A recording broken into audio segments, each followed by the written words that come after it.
Hey everyone, welcome to Sunday Night Geekery. Oh, let's put the background back there. That's better. Yep.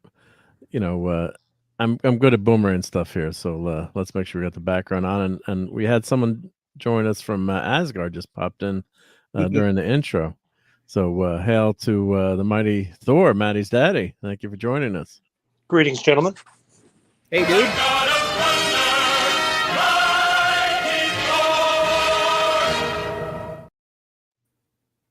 What's up, buddy? You flew in. I just rolled my rib sore. Yeah, I was Boys, just hammer tired. Sorry. I'm sorry. You in the front row. You go first. Yeah, we couldn't hear. Oh, well, ladies first. Courtney's here, so hail to Courtney. Hail, Courtney. Hey, now. How's everyone doing? Hey, what's up? We are doing good. Doing good. Whole bunch of nothing. Yep. I'm here now, so that's what's up. Yep. And it's clobbering time, of course. Clobbering time. What's up? Hail, everybody. Hail indeed. And light, hopefully not so much that it'll give you a dent your car up, but light hail. Yep. Mixed with rain. Yes. Yes. Yep. And hail to Tim. Let's say hi to everyone in the chat. Hey. Fanty Outsider. Hey, Tom. Gap After Dark. Oh, Tom's here. I'm catching up. Hey, Hey, Tom. Hey, Tom. Yep. Hello, buddy. Polly's Minion is here. Hello. Hail, Polly. Rogo. Yo. DJ Play Nice. Yo. Gwagnar. Yo, yo. And, of course, the great Tom Connors from Midnight's Edge After Dark. What's up? Hey, Tom. Yep. Greetings, Open everybody. invite always. And Daniel Barry Sports Highlights. Yep. Tom's got an Hello. open invite, of course, right? Well, he doesn't, but I mean, he does, but He does. Well, Mark. I mean, yes, and I mean, Oh, wow. he's not in the Sunday Night Geekery group. I'm Oh, sure that's Tom streams everywhere, but I will send Tom the link. But no, you know, God, you probably got so much going on. But if you do want to pop in and say hi, but yeah, no obligation, way, shape, or form. But No yeah. pressure. I mean, he's a busy man. Yeah, Brett Clever. Yeah, you're busy. You better get on here, Tom. That's why what that means. that's why I was messing. Well, Courtney's I here, but I yeah. miss you. I had to mess with him. Yeah. I didn't mean that to have that sound the wrong way. Yeah, like yeah. But you know, hope everyone had a good week. My wife made it back from her pickleball trip to Florida. So What is she had fun. pickleball? I'm like the only person that doesn't know what that is. You don't know what pickleball is? No, All right, I have well, no usually we idea. just start with foodery, but let's show a picture of pickleball. I don't It know. has nothing to do with pickleball. So I remember I like like- pickles. I was nothing to do with pickles. So I was at a I remember I was at a meeting and like one of the town group, you know, like they're talking about sports and you know, like what they're gonna do with town facilities and stuff. And these ladies came in, they're like did this whole presentation like about pickleball, and I'm like what the hell? And they did like a coordinated like mini musical or whatever. And it was like, what? That's pretty awesome. So this is what pickleball is. So let me share my screen. So what is pickleball? So it was invented by some kids, I think, and they got to name it. There's a story behind it, but it's so here. I guess I can play what is pickleball video here. If I click play here, it's not gonna. Yeah, so I'll just skip. But it's basically almost like you're playing it. It's a lot like table tennis, but in a bigger court. It's like you picture yourself like It's like ping pong. Ping pong. That's what I'm trying to say. It's like table tennis, ping pong. So it's a much smaller court. So the court's a lot smaller, Oh, and it's cool. you do a drop serve, and it's good because like fat old people can play. There's not as much running, although it is good exercise. That's a nice way to put it. So yeah, so this court would fit in. I used to play tennis back in the day. I was semi decent, not that good, but had a I little like bit of game. tennis. I like tennis. And so the court, like, this is like half a tennis court basically. So where you have one tennis court, you could fit 2 pickleball courts on one tennis court. So do they like That's it. adapt them in tennis courts? Yeah. to So do what's both? happened is people like these are pure pickleball courts, but of course they're showing them. But like the tennis people are fighting with the pickleball people a lot of times, like over pickleball people are taking over. Yeah. And the ball sounds like ding ding, like it's a crazy sound that the ball makes, and it's like super annoying to anyone who lives near these courts.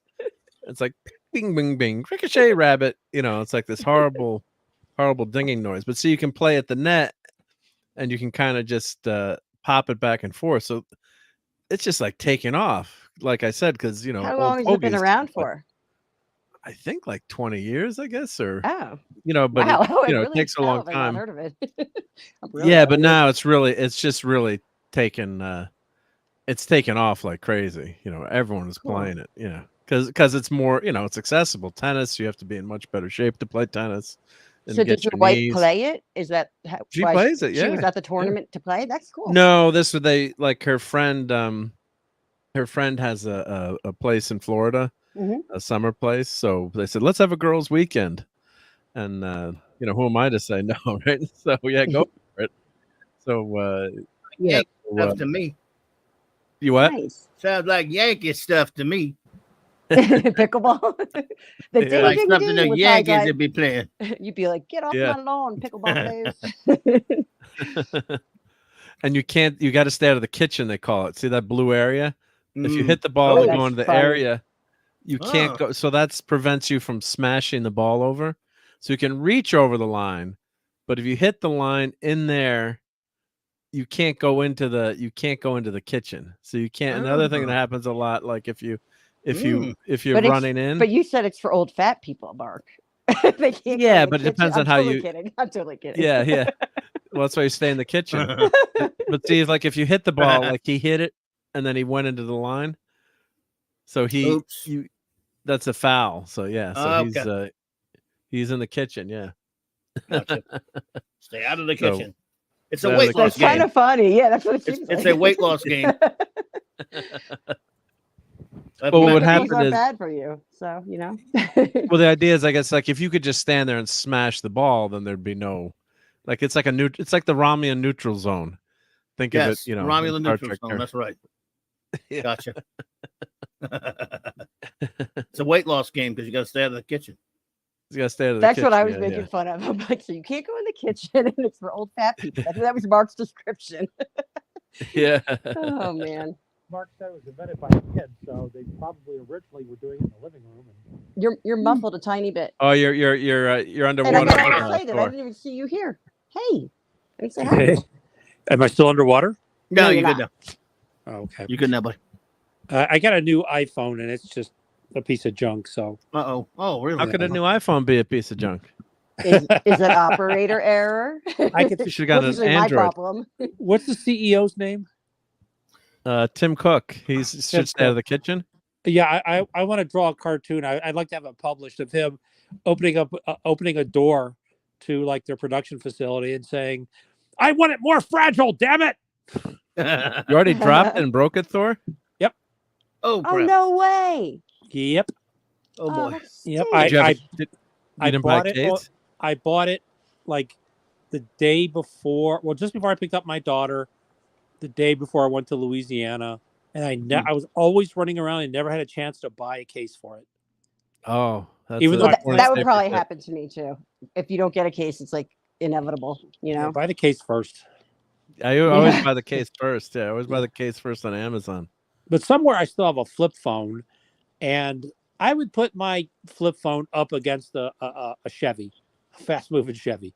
You know, my ex used to say that, and he still has a flip phone. I swear it's from so many years ago that still turns on. Like the battery hasn't died. It's unbelievable. It's unbelievable. Have you heard of the 100-year light bulb? No. Is that So, originally, real? light bulbs is first company or one of the early companies to make light bulbs. Mark, being an engineer, probably knows this story. They made this company was making light bulbs that would pretty much last forever. Everything went quiet. Can you guys still hear me? I can No, we hear can you. hear you. Yeah. We're listening with rapt attention. All the background noise suddenly disappeared. So Because that's me. I have to turn off my air purifier. Hold on.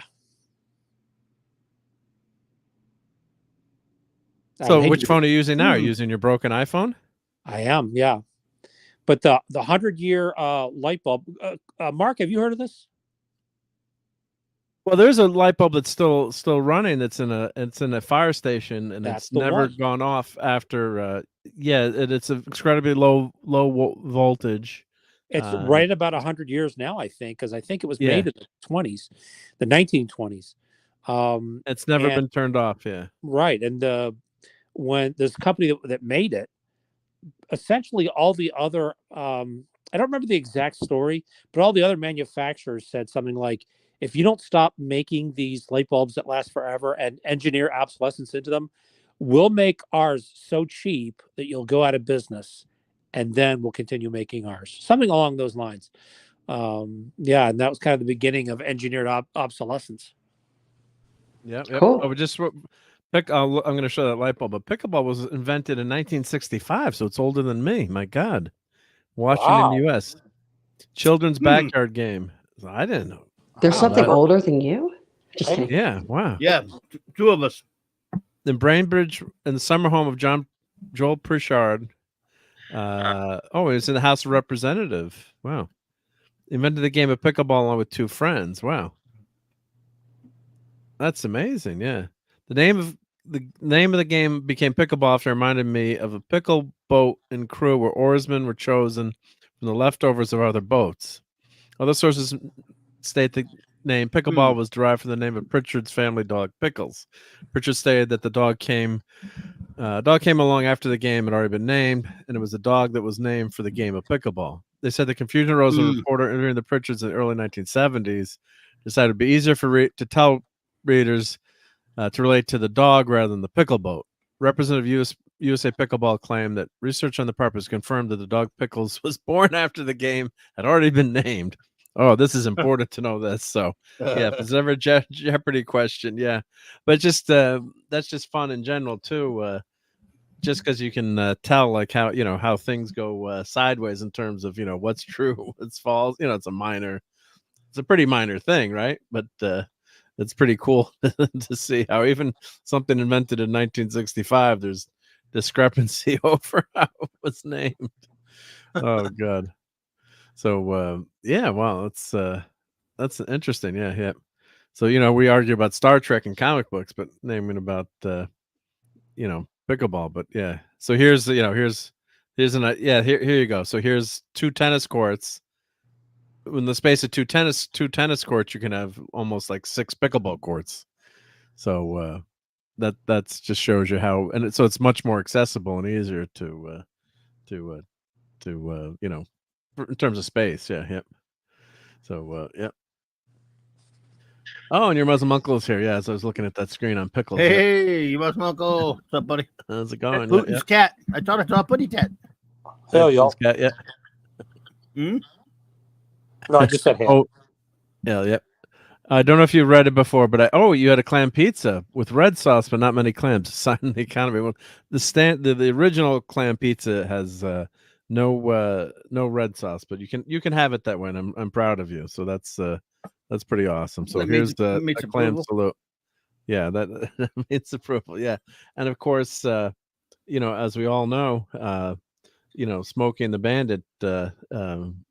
He's a big time clam chowder and clam supporter. So let's see. I hope I have this clip. I'm looking for. Yeah, let's see. Where did I put that clip? Did I put that on the bottom? You just did Smokey and the Bandit last week. Yeah. So I got to find my clip here. on Let me, Toxic Tuesday. Yeah, so let's add this clip to the stream here. Yep. But no, that's great. Great to hear. I hope you enjoyed the clam pizza. I hope you thoroughly enjoyed it, and can't wait to get have some more. But here's Smoking the Bandit. Yep. So as we know, at the end, when he gets they get the Coors beer and they get away from the bandits getting away from Smokey. What do they decide to do? We're on our way to Boston to get some clam chowder. Quite a ride from Atlanta, but yeah. Yes, this is a repeat. Is this a repeat? No, I hope not. You just wanted more clams, yeah.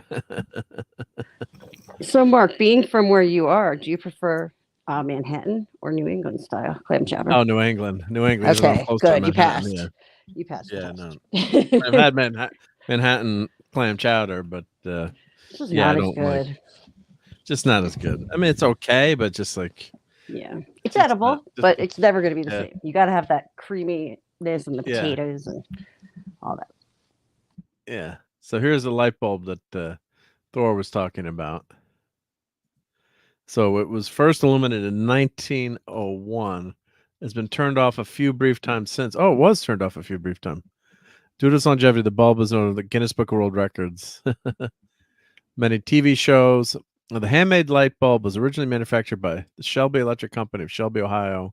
Towards the end of the 1890s, is donated to the Livermore Pleasanton Fire Department. Imagine that getting a gift of a light bulb, but back then that was a big big Hey, deal, if it lasts probably. 100 years, I mean, it's pretty impressive. Yeah. It's been attributed to high quality of its manufacture, seldom being turned off, and its low wattage. Originated 60-watt bulb, the light is for many years emitted dim light equivalent to 4-watt bulb. Interesting. Yeah. Yes, it's like hanging from the ceiling just there. Yeah. That's amazing. Yeah. Yeah. The bulb socket cord was severed for fear of unscrewing the bulb could damage it. Oh, when the fire department moved. Yep. Didn't have electricity for 22 minutes, which was made in a specially designed box, the full fire truck escort. Electrician on hand to install the bulb into the new fire station's emergency generator. Yeah, that's amazing. Yeah. So our phones could, I'm sure, last forever. Mm-hmm. Or it for all intents and purposes, it could last forever as far as we're concerned. But I'm sure that they say, they're saying, find ways to make them more fragile, find ways to make them more delicate. Yeah. I guarantee it. It's not like the old days where they would try and compete with other companies and try and make things better and last longer. I'll get off my. No, but you can't make as much. You can't make as much money that way, though. No, I think you're absolutely right. Thor. I'll call you Thor tonight. Thor. Because if like I do those. I'll get a new iPhone with a 2-year plan. I've been doing it forever. You just pay over the 2 years, and every time my plan is about to be like up, my phone breaks. It's like they're programmed to break just in time, so you have to get a new one the second you have it paid off. So I used to know a guy in my mother had a good friend who worked in Detroit, on the auto industry for years, and she went to him when she was buying a car, and she said, "Should I get the extended warranty?" And he said, "Madeline, the only things that the extended warranty covers are the things that aren't going to break." They selected them. They selected them very carefully. And they don't make cars like they used to either. They're like plastic now. My Clobby will remember my '65 Mustang. Oh, you had a Mustang? Still do. You still have it, don't you? I have a '65 and a '66. Yeah. Nice. They had a Mustang rally like every year in the town I used to live in. It's pretty cool. Oh yeah, invite them all up. A lot of them do. Yeah. But somebody sideswiped me once, and it took. It scraped the paint off of my my headlight bezel, but it looked like somebody took a giant can opener to the whole side of their 80s or 90s car. Oh yeah, your car. That's funny that you say that, because the first car that I drove was this like gigantic, it was like huge metal station wagon, and that was because my mom knew I would be safe in it. Yeah. That thing could get hit, and it would destroy anything else, but I was safe in it. Yeah, that's the car, except for the different color. Oh, But yeah, that's it's awesome. That's a sexy car. They were made out of steel, you know. Nice.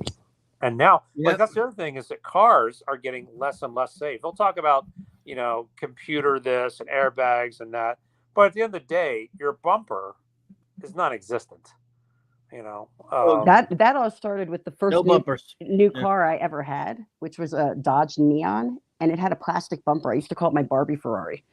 That was like in the late 90s. Yeah.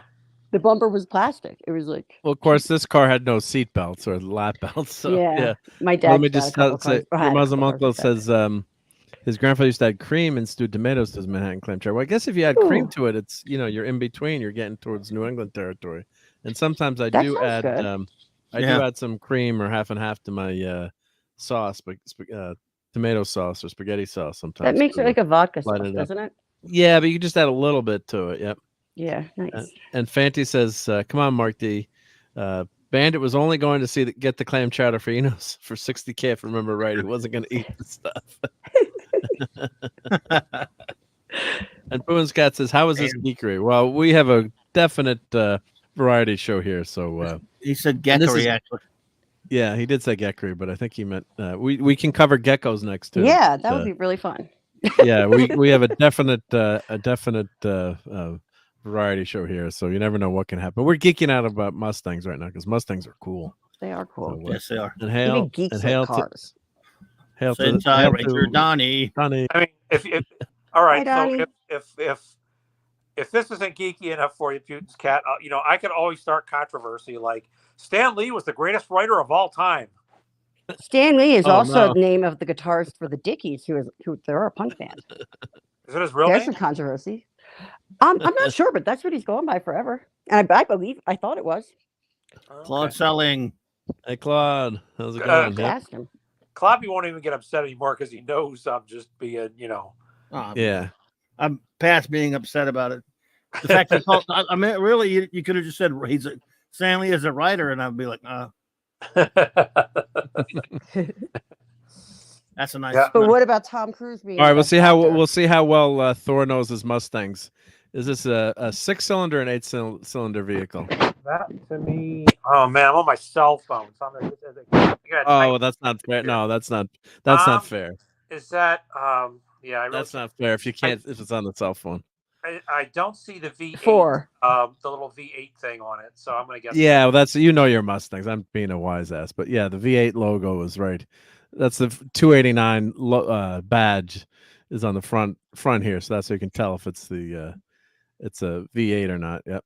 So I'm just being a wise guy, but that's one of the tells. And also another way to identify Mustangs is by the grill. So the 66 didn't have these fins next to the horse on the grill. So, and Cloudy knows his car. That's a cool looking car. That's a nice looking one. The horse that's running the wrong way. Oh. Because if you're watching a horse race, yeah, it will go from your left to your right. Yeah, that horse is running from your right to your left. Yeah. But the reason is because they design it to be on the side of the car. You can probably zoom into it. And so from the side view, it's running the correct way. That's so interesting. Wow. And you can tell the 66 has these vents here too. These little vents in and this has got the steel wheels, the 5-lug wheels. Yep. It's a nice one. Yeah. The 65s have those. And the 65, 66 had those. Yep. 67 doesn't. Yeah. I kind of pay attention to 67. Are those 4 bolts? Oh, that's a 5-lug. Yep, 5-lug steel wheels. Yep. I like everything about that car, even the color. Yeah, that's a nice car. I wonder if that's a custom color, but that's a gorgeous color. I could almost guarantee you that's a custom color. It looks like a custom. And that one, either that or it just could be like the quality of the photo. Well, that one, no, it's not a quality of the photo. That's a custom color. The other one Cool color. also looks incorrect. That kind of orangish one. Yeah, that's red. a weird looking color too. Yeah, sometimes it's Yeah. the camera, but yeah. That Yeah. looks like the color can of my look- Dodge Neon. Yeah, you can look The up Dodge the Neon. original wow. colors. Oh, Mark, this, that's cool. Mark, on the 65 and 66, do you know how you can tell if the paint job is original? how? Flip the trunk open. Oh, you see the overspray? Yeah, the drip line. Yeah. Yeah. Oh, Yep. I'm learning. I like this. Yeah, they painted it with the trunk on the car and the lid up. So it Yep. would, yeah, it has this line where the paint is sort of dripping, for lack of a better word. It will have this wavy line of thicker paint. Cool. Nice. Okay, that Looks car like right a there has Shelby my wheel name to on me. it. I almost The like that better T5. than a 60s Jag. Like I like old Jags, but that looks cool. T5 is a designation of the Mustang. Yep. So, oh, here we go. Here's the base GT. Yep. That's 66. See the grill change. So we're nerding out on Mustang. That's a nice color right there. Yeah, I like that color a lot. That one might be Oh, original. maybe yes. Wow.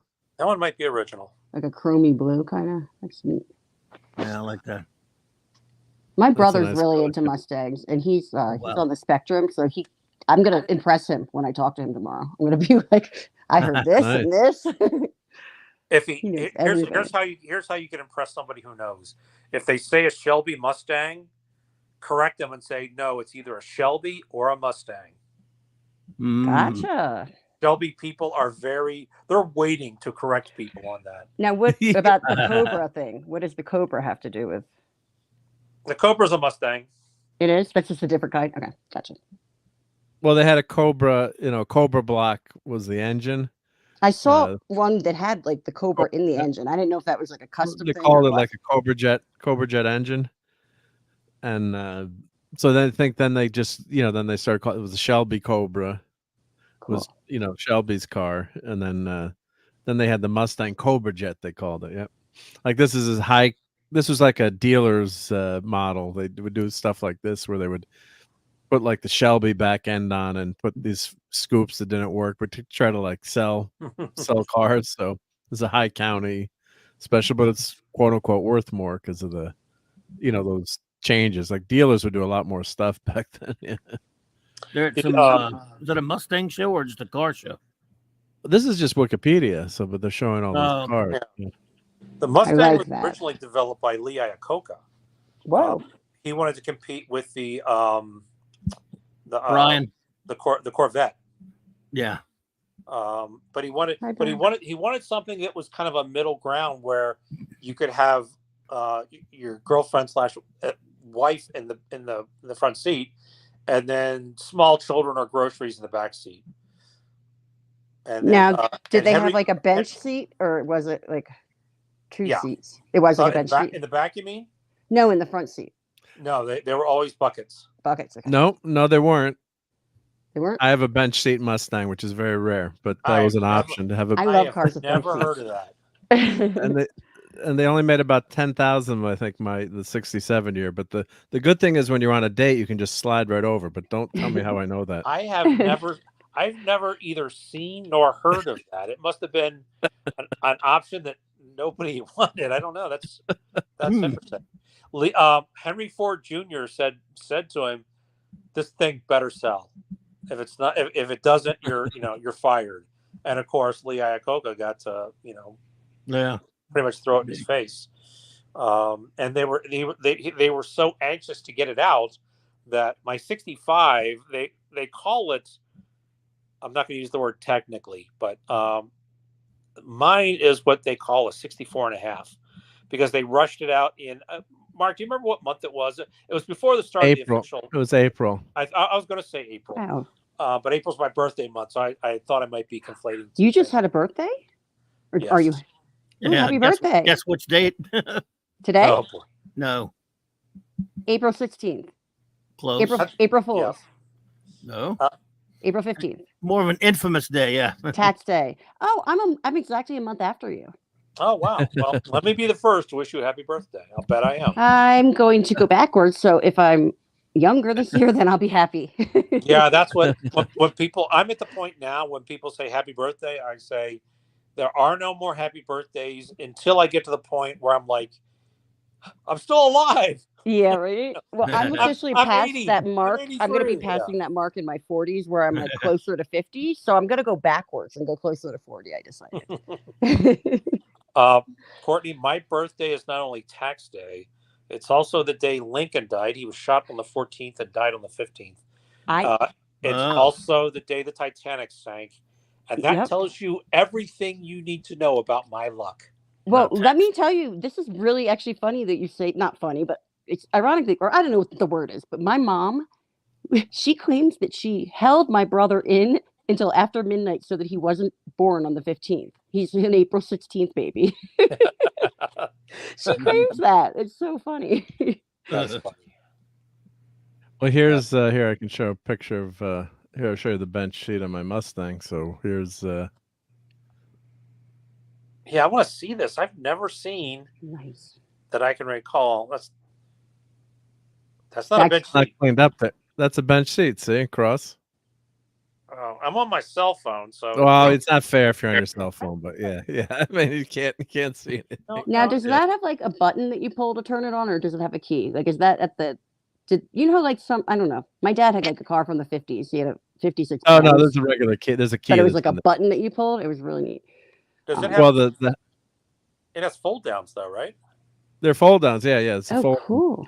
There's one. It's one bench all the way across. So when you adjust how far back you are, the passenger goes too. It's all together as a bench, and those are mothballs that keep the damn mice out that get in my damn car. That's not the original steering wheel either. That's one of those. No, I changed the steering wheel. My steering wheel broke, and I put in a wood steering wheel, but the cover popped off. It's not a good design there.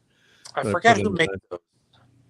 I know I've seen that before. There's one company that used to make custom steering wheels for Mustangs because people hated because the hard rubber or whatever that was on steering wheels in hot places would always separate. You know, there's a seam on it. Yeah, and it would just sort of pop open. And so people would either use those leather wraps around them, or they'd get it's called like a Drake or something like that. The name of the company that made them. Yeah, there's so many that make them. Yeah, so this is the V6 inline 6, excuse me. Inline, yeah. Single barrel carburetor. Yeah. Wow, single barrel. Those things are so cute. Yep. Low maintenance. Are we losing people because we're not talking about Star Trek and comics? I can't really see the chat. Yeah. This is fascinating to me. I like looking at cars. I wish I could know how to do anything like change a tire, but is that a Carter? Is that a Carter carburetor? Is it a what? A Carter carburetor? I can't remember the model of that. It's not a Holly. It's just a single jet. I can't remember It's either Carter or Fomoco. I can't remember what it was there, but the car is actually running here. I had the car running again, and I added disc brakes to the front, and I was adding 5-lug wheels, and I got to do the disc brakes to the rear. You Philistine. I want the car to stop. Yep. Oh man, yeah, but oh, that's like cutting out the coupon for the X-ray specs. Well, that's okay. No, it was an option. It's an option to upgrade to the disc brakes. So, but I wanted the 5-lug wheels. But then the water. That's like someone's Mustang GT500. What was that? Oh. Don't show my picture, Mark. It's private. Right, Courtney, you want to come lean against my Mustang? Yes, of course, sir. Doesn't that sound like a euphemism? Hey, Courtney, you want to come lean on my Mustang? Hey, I guess since it's car talk, I'll tie it into some geekness for you, Steve. Yeah. Steve, you're an excellent Starship commander, but as a taxi driver, you leave much to be desired. Must we? I believe they had a device called a clutch. A clutch. I can drive a stick shift. I'm proud of myself to say that. That's flipper, Captain. Courtney, I don't know if you're familiar, but Clavi is quoting my favorite Star Trek episode. I don't know. You know that. I figured it was Star Trek, but don't you want a piece of this action, Courtney?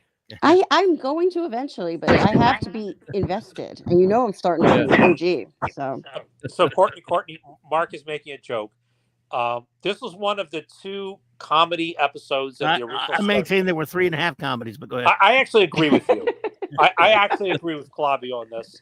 But people by and large don't make any jokes about being by and large. Say this too. But I think almost anybody, even if you're not a Star Trek fan, would enjoy a piece of the action. It's yes. The crew of the Enterprise go to this world where another ship had gone 100 years before at some point in time, and when they left behind some books on how to build radios and stuff. But they also left behind a book. Claudia doesn't want to hear any more cracks about the book about Chicago gangs of the Roaring '20s, and they took it as a way to model their whole society. Oh. And so Kirk has to drive a stick shift, a car, and much hilarity ensued. Yes. It's probably like me learning, because I didn't learn until I was 35 years old. I actually learned on a 3-speed. My brother learned on an old a 1966 VW Bug. I don't know what that is, but I know that it's reverse. Like the stick shifted thing is reverse. You know what I mean? Like that was a 3-speed with an H was pattern. A 3-speed? Cool. Yeah, there were 3 speeds. The Bugs. Yeah. And hail to T.Z. Burton and Lenrod says, I see car pics. Yeah, this is my 67 Mustang. Hey. This is sweet. It has more than 18,402 miles. It's 118,000. Brian Hepburn didn't have an extra digit back then. Yeah. Brian Hepburn's here too. I love seeing Hail Brian Hepburn. I love seeing his cars. Yeah. Hello. I love seeing Claudia. Courtney, I don't know if you know this or not, but these are called gauges. Well, that's one of them. These are actually better. Yeah. And what we have today are referred to as idiot lights. An idiot light is just something that, instead of reading the temperature and, they never work right. They're all garbage. Oh, you mean like digital stuff? Yeah, just like warning lights. Where it's just a light that comes on when it's too late, It says, it's always too late. I know exactly, because my car, check engine lights are useless. Done. Yeah. So with these, you can tell, your oil pressure. That's your cool. Your battery, how your battery your charges, how many. I'm familiar with those. As I said, my dad always had old cars, and my brother had Bugs. Excuse me, this is not an old car. This is a classic car. Okay? Oh, I'm sorry, classic. And he even had classic. An 85 Chevelle is an old car, or Chevette rather, is an old car. I think wouldn't that be considered classic at this point? Isn't it over 25 years to get the that license plate? We're all classics. Well, I know. I get. A Chevette will never be a classic. My son helping me with a Pacer might be, but not a Chevette. Clappy, my brother would try to pick up girls by saying he had a vet. Oh, Chevette. And then he would sing "Little Red Chevette." Yeah. But this Chevette. You know what a pain is when the gas gauge on your car doesn't work? So my son, 2 or 3 times it went. So this was him helping me. I actually changed the gas tank, and then put a new sender unit, because the gas tanks go bad after a while too. So brand new gas tank, and here's filling her up. I do know what it's like to have a gas thing that doesn't work, because I drove a car one time. Yeah, just always have to be making sure it's full. So what's that? Is that the old? Oh, that's one of the pulleys. Yeah. So just sandblasting the parts and redoing them, and fix things up. So the water pump went. So I had the car all ready to go with the new brakes. The damn water pump went. But then I started taking the car apart too. So it was like cleaning out the engine and doing things. So you get into the projects, and it's like. So this girl just walks by and says, "Can I pose one of this?" All right, sure. Yeah, sure. Yeah. Yeah, I mean, that's how that picture ended up. Yeah, that's how that picture ended there. Yeah. Hey, you don't have this car anymore, is that correct? Oh, I have it. Yeah, no, I have this car. Yeah. Oh, good. Do you fight over who's going to get it? Yeah, they do. Yeah. You have 2 boys and a girl. 2 boys and a girl. Yeah. You have to give it to the girl. Yep. So no. I'm sorry, but she won't drive it. She'll just let it look pretty, and then it'll last longer. How old is your daughter, Mark? She's 23. No, she's gonna want to look pretty in it. No, don't let I her. wouldn't drive it. No, she's probably going to paint it pink. Iridescent No. pink, and start. I'd drilling like to holes. believe that having Like a a Barbie nerdy mobile. father like Mark, his daughter's not like a pinky. Well, I mean, girls. Have you ever known a girl that didn't want to look pretty? I know that's a stereotype. But, Yes, me. No, I'm just kidding. No, I'm pretty Well, anyway. yeah, Yeah. you just can't help it. I'm a different type of pretty though. I'm not pretty in pink. So Well, there you So go. Lenrod, what Mustang does your dad have? Yep. Old is old, classic is good, says Brian. Yep. Yeah. Yep. I like that. Yeah, old 8-cylinder got about 8 to 10 miles to the gallon. Yeah, where that's when the gas was what, 30 cents a gallon or something too. Yep. Yeah. I just got gas for $2.65. I could not Yeah. believe it. Wow. Where? In Oh. Colorado Springs. Wow. It's That's even lower than here. That's lower than here. It's almost $4 in Vegas. Wow, that's whoa. Yeah, it's Actually, not like okay. that. There's only like 2 gas stations, and they get really low prices sometimes. I don't know how they do Yeah. it. Yeah, so this engine is just so damn simple. That's the alternator there. That's an aftermarket alternator. It's I got to sideways. clean that up. It's off the car. I think I have it off the taking it out. But I always take pictures of the wiring just so you know what's going where. You're But, so smart. That's something I would never think of. Oh, easy. Kind of like having- when you put air in your tires, making sure to put the little thing that you twist off in your pocket first. right. Which I didn't learn until too late. That helps. Yep. Pressure fender unit. Yep. And there's the timing Fuel marks pump. on the there. Yep. That's the fuel pump. Yep. It's a very simple car. Yeah, but it's so dirty. So it's probably easier just to take the whole engine out and redo it. But I just Hey, did Mark, it. in half go try. back one. Go back one, please. Sure. Yeah. What is that circular depression just in front of your distributor with the 2 screws? Here? Yeah, what is that thing? I've never known Oh, what that is. I don't know what that is either. Is that closed off on the block there? On Where? mine, it seems to be. Yeah, no, I can't remember if there's a hose that went that I took off. You would think that, right? Because with the screws and the No, depression. it's the water pump is in the front here, with the thermostat is in the front here. Yeah. Unless it was something that was an aftermarket add-on or something that I have to look in the shop manual. Both of There's mine have that, and I never knew what it was, and I never. There's a part number on it, 6M1 something Z. Unless someone knows in the chat. Yep. It looked like something did it. Did you have the screws in there too, like that, or? No, mine didn't have the screws or the holes. I don't think. Maybe it does have the screw. I haven't looked at it in a long time. You have the 8 or you have the 6-cylinder? I have one of each. Okay, yeah. So I mean, this would be on the 6-cylinder block. Could not The be reached. 64.5 is a 289 V8. I put a Holly 4-barrel carburetor on it, and then I have a V6. Well, the inline six. Or inline. Sorry, wait a minute. Yeah, inline 6. Sorry. Yep. Yeah, it's inline. It's not a slant 6 either. It's inline 6. Right. That's right. And sorry, I'm trying to picture that little area while I'm talking, and I think it's on that too. Yeah. Yep. But Lenrod's dad has a 70 Mac 1. That's a gorgeous car. That's awesome. Did you say Mac? Yeah, Mac 1. Is that how you guys pronounce it up there? Mac. Well, I have a Mac. I have a friend Max. Mac. Mac. How would you spell it? Like M-A-C? Actually, yeah. When you say Mark in French, it's Mac. So Mac. Mac. It's in the yard, not too far from the car. I lived in Boston. That wasn't that bad for a Southern boy. my friend Mac. Mac. Yeah, Mark. Yeah, Mac. Mark is in the yard, not too far Mac is from the wicked car. pissa. And could not be reached as technically speaking, that's a hole. Whoa. Slow down there, Thank you, Scotty, Professor. with your technical terms. And one, I'm gonna go out of my car and check, or I have the service manual. Actually, I have the service manual. Do I have it right behind me?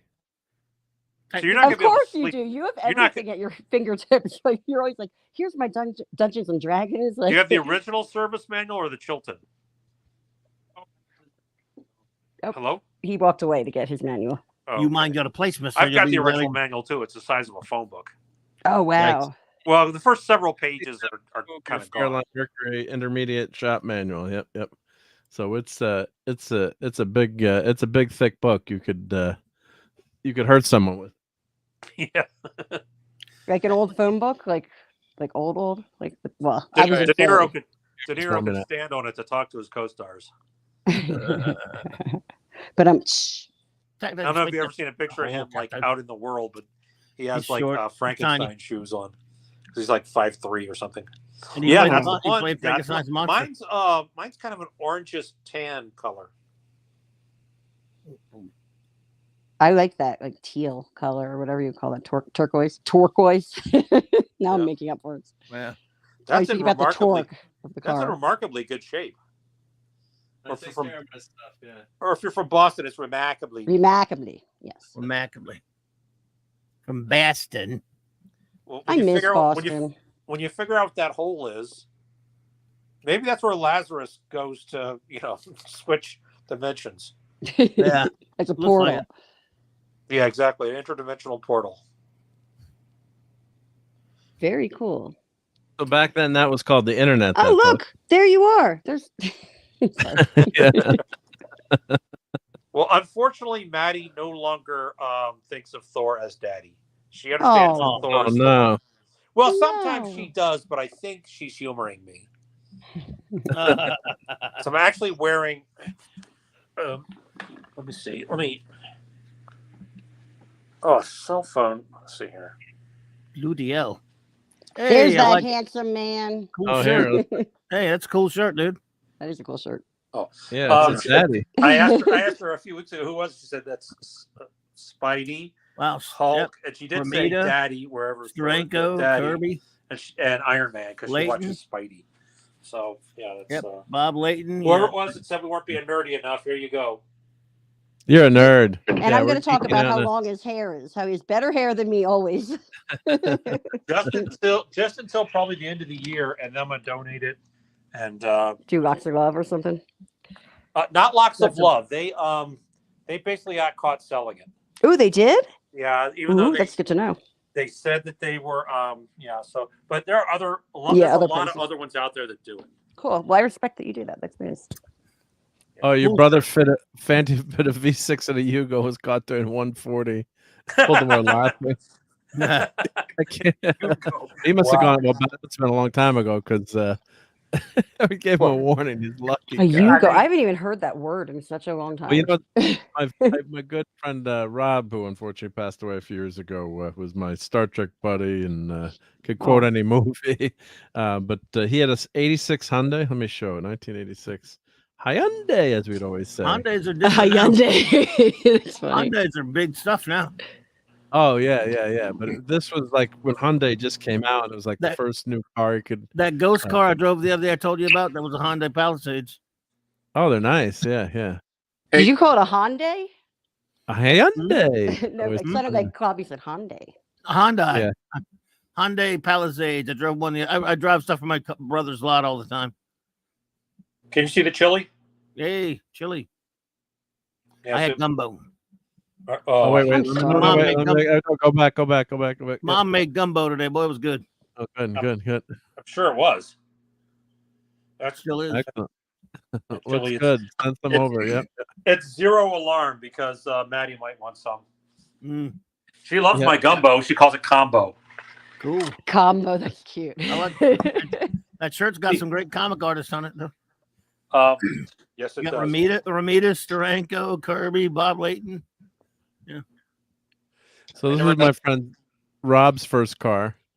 We're just gonna doing this joke with Fanti, but so my buddy he put in. We're not. I don't see it. Are you showing it? Oh yeah, it would help if I showed it. Yeah.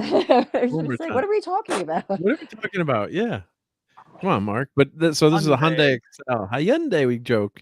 So I think he bought it for like $4,000 or $3,500 back in '86. And this is an 89 one, so this one looks a little bit different. But I remember when they first started. Yeah, so something looked very close to that, something like that. But he was so proud. But then he put in, what did Rob do? He changed the carburetor, I guess, or the fuel. He put a turbocharger on it. That's what he did. So he put a turbocharger, and he would take it to the track, and he could get the car up to like 110 or 120. So he gets pulled over for speeding on I-95, and he's going like 100 miles an hour, which is crazy. But back then, I used to go faster than that. Now. So he gets Not caught where you should not safe, yeah. And he goes to, you go to court, and he has the motor trend that says the top speed of the car was 88. So he tells the judge, he said, "Well, Judge, I was pulled over for doing like 105 or whatever." It's like, my car can't go that fast. They must have gotten another car. The guy's that's awesome. dismissed. So Rob, if you're watching, you're yeah. Hopefully you went to confession for that one, but that was one of his favorite stories to tell. That's a good story. That's kind of like getting pulled over, and there's a meme about it, and a cop says, like, "Did you know that your taillight's out?" And you say, "No, sir, because I drive from the inside of my car." How would you know? And then after he wrote the ticket, what did you do? No. I actually just got my first ticket since I was 19 years old, and I was very upset because I got pulled over 3 times this year after not getting pulled over forever, and I didn't get a ticket. God. And then I got a ticket up in the mountains because those cops have nothing better to do. You heard me, guys. Sorry. I lucked out when I went to find a ticket one time. I lucked out. I've been pulled over and I never get tickets. Speeding. I'd just gotten off the highway and it was 40 miles per hour and I was still going like a little over 50. The cop didn't show up and the judge said, "Well, he's not here, and I suggest you buy a lottery ticket because this is your lucky day. Get out of here." Oh, when I was 19, my stepdad kept continuing. He was a lawyer. He kept continuing my case because I got pulled over going 95 in like a 55. So it was like take your license away type of deal. And the cop still showed up 2.5 years later. It was a female cop though, of course. So she had it out for me. 2.5 years later, he had it like continued. He was like, "They won't show up." I don't know if this is true or not, but an internet guy said, whatever the court date is on the ticket, call and make it a different day of the week, because he said that the cops schedule their court dates all to be on the same day because they have to wear a suit. They can't wear their uniform. And so if you make it a different day, that they probably won't show up and they'll get dismissed. I don't know if it's true or not, but it could make sense. Yeah, sounds true. Well, I paid this ticket I just got because they have this rule where it was a 4-point ticket, and if you pay it right away within 20 days, they half your points. So I just took the 2 points because I would have had to drive back. I have to go up there all the time. It's a 4-hour drive. I didn't want to drive up there for court too, So you just took $174 or 79, I think it was. Yeah, it was a big ouchie. Yeah. And that was the same night that I took off the side of my car because I fell asleep at the wheel. I think I told you guys about this, but I got pulled over after that. Right? Yeah. Well, he said I was going 55. I was not going 55. Yeah. I might have been, but that's why maybe I paid the ticket. Yeah. Mark, you said send you some chili. This chili I didn't measure anything. I never do. This chili came out amazing. Oh, I'm so hungry. Nice. Cool. Yum. Yeah, I don't like cooking. I think I had a good dinner. I don't like cooking, but oddly enough, I'm good at it. I like stuff. I like doing stuff in crock pots. You know what I mean? Like where you could just set something to go, like a beef stew, or like putting the vegetables at the end. And chili can be done that way. I only do a few. Everything I cook is pretty good because I only cook about 4 or 5 things. So you're good at whatever. Kind of like me. Yeah, when I started making gumbo because you can't really get it here. I mean, you can, but it's never authentic. And I asked them, like, are you from Louisiana? And they're always like, no, but my ex-wife's mother had a layover in New Orleans once, But so I learned basically. I never cooked it I never cooked at all in Louisiana, really. that's not true. But take out. Well, you had to cook some stuff. But, I taught myself to cook in my 20s because my mom, she was like Peggy Bundy. No, she did not know how to cook. And my grandma, there were so many of us, she wouldn't let any of us in the kitchen to teach us. Well, I got good at. I'm good at chili, gumbo, and a few other things. Not that much. I'm good at weird things. Like I can make an excellent chicken piccata. I can make I can make dumplings, like Chinese dumplings, like wrap them up and do everything like that. I can make really good stuffed mushrooms and coming to Vegas. And baked tofu, like teriyaki. Oh, like you're no longer welcome. I like tofu. I'm not a veg head, but I like tofu. But it has to be done the right way, and you get the perfect like kind of crisp the way I do it. And I'm baking it, not frying it. So I'll be in Vegas soon enough. I don't know. Oh, if you really are, look me up. I will. Claudia and Mark both have my number. Okay. We do. Yep. Oh, someone here is a fan of planes, trains, and automobiles. So, well, here's one. This is one of the greatest pullover lines, though. Pull over! No, it's a cardigan, but thanks for noticing. You know, my mom and dad were driving, and my dad used to speed. They tell this story all the time. And he got pulled over. He had been pulled over already, and he went to get pulled over again. And they swapped seats in the VW Bug so that she got pulled over. I always thought that was like an amazing. I was like, how did you do that in a Bug? Like those are like. Yeah. We used to count the VW Bugs. When we were kids, punch buggy out on the road, we played a game. We could count because they were so all over the road back in the 70s, 60s, 70s. Yeah, in the 80s, we just used to play punch buggy. If you saw when you beat up to punch, like I punched my brother's shoulder.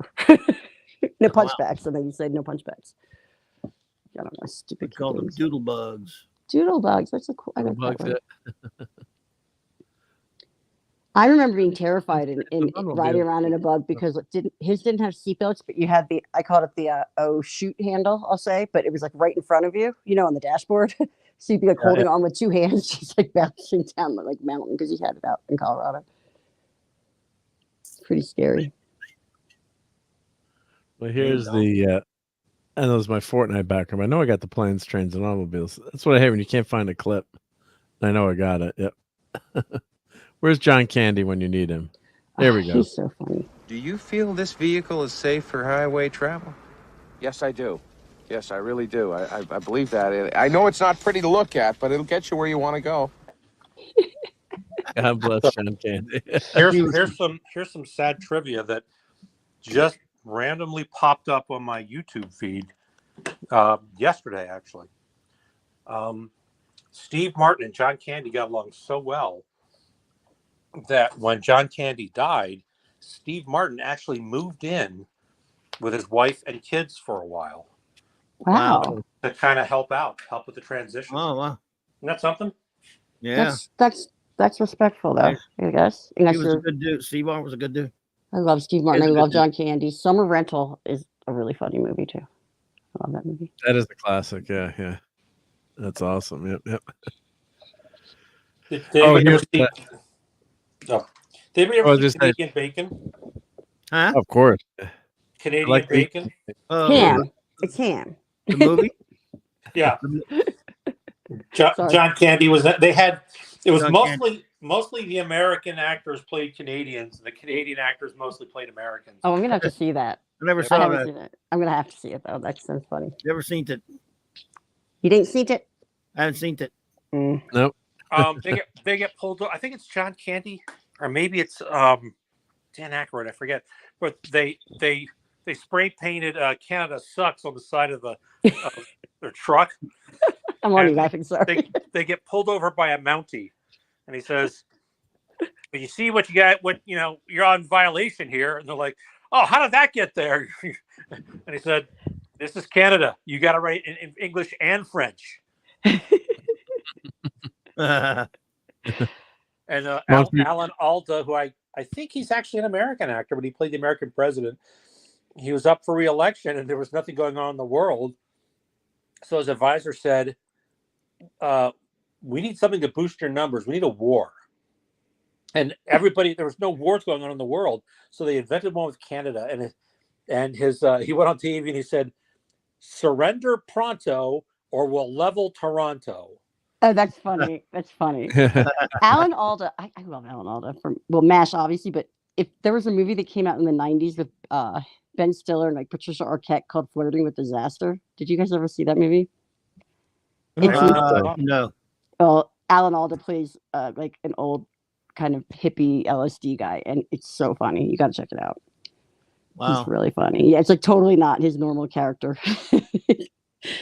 He's funny. Maybe Flirting with Disaster. Check it out. Huh. So if well, this is for you Mustang nerds. So this is a '67 grill. See, with the wings, and then with the GT, and then there's no indentations in the front there, so that's how you can kind of identify. In the '68, they went back to the no wings. I like the wings on the front end. Looks a lot better. So. Oh, the wings. Is that? Are you going top to bottom or bottom to top? Because I can't see the top. numbers. That's the basic '67. Yeah. Okay, gotcha. And then this is the GT with the cool fog lamps on the side there as an option. And then '68, they took the wings out. I never thought it looked. I don't like the '68 grill there. Like the '67. It looks tiny. Like it's too narrow. Yeah. Well, then they got better, but yeah, you need the wings. Yeah. You gotta have wings, right? Yep. And Lenrod says he hates cooking. His diet consists of bread and reheated leftovers from Sundays at my folks' house. Wow. Lenrod, when you're a bachelor, as long as I was, you have two choices: you either learn how to cook at least a few things, or you live on Pop-Tarts and beer. That's kind of like, except for the beer, that's kind of like me right now, being a bachelorette. Pop-Tarts. Or just something ridiculously easy. I had a friend a long time ago. I was roommates with a guy, and his mother came over, and she opened the refrigerator. Actually, she opened she opened the refrigerator. So it was a side by side. She opened the refrigerator and said, "It does a mother's heart good to see her son's refrigerator fully stocked with healthy food." And I said, "Mrs. Perkins," and I opened up the freezer door. I said, "This is his side." It was all like, frozen waffles and frozen pancakes. Yeah, I'm familiar with that. Yeah. So, but I buy them at either Whole Foods or Sprouts, so I think I'm being healthier. But it's all like really easy, like anything you can put in the microwave or the toaster oven. Yeah. Well, ladies and gentlemen, I have been hogging the floor anyway. No, you haven't. Oh, you haven't? You definitely have not, but I think we're both leaving together. So don't tell me both leaving together. We're going to hang out in Las Vegas. Where are you guys going now? We're going to the casinos. I thought well, sorry, guys. I'm not better. I can't hold it. I can't keep it secret anymore. Actually, I want to go to medieval times at the. I'm just kidding. Yeah. No, I have to get out too. So they've got that here. Yeah. Yeah, I stayed at that hotel. Whatever was it the Luxor? No, the Excalibur. Excalibur, that's what it was. Yeah. Oh yeah, I've been there. I stayed there, and I stayed at the Hard Rock a couple times. Oh wow, Bobby, I didn't even know you'd ever been to Vegas. Yeah, about not since 2001. That's about the last time I probably went. It's the original name of Casablanca was Everybody Comes to Rick's, and I think of that often because everybody comes to Vegas. Yeah. The friend I was just talking about, he was here 3 weeks ago. Wow. Actually, the last time I was there was the day that Hunter S. Thompson died, because it was all over the TV in the hotel. Ago.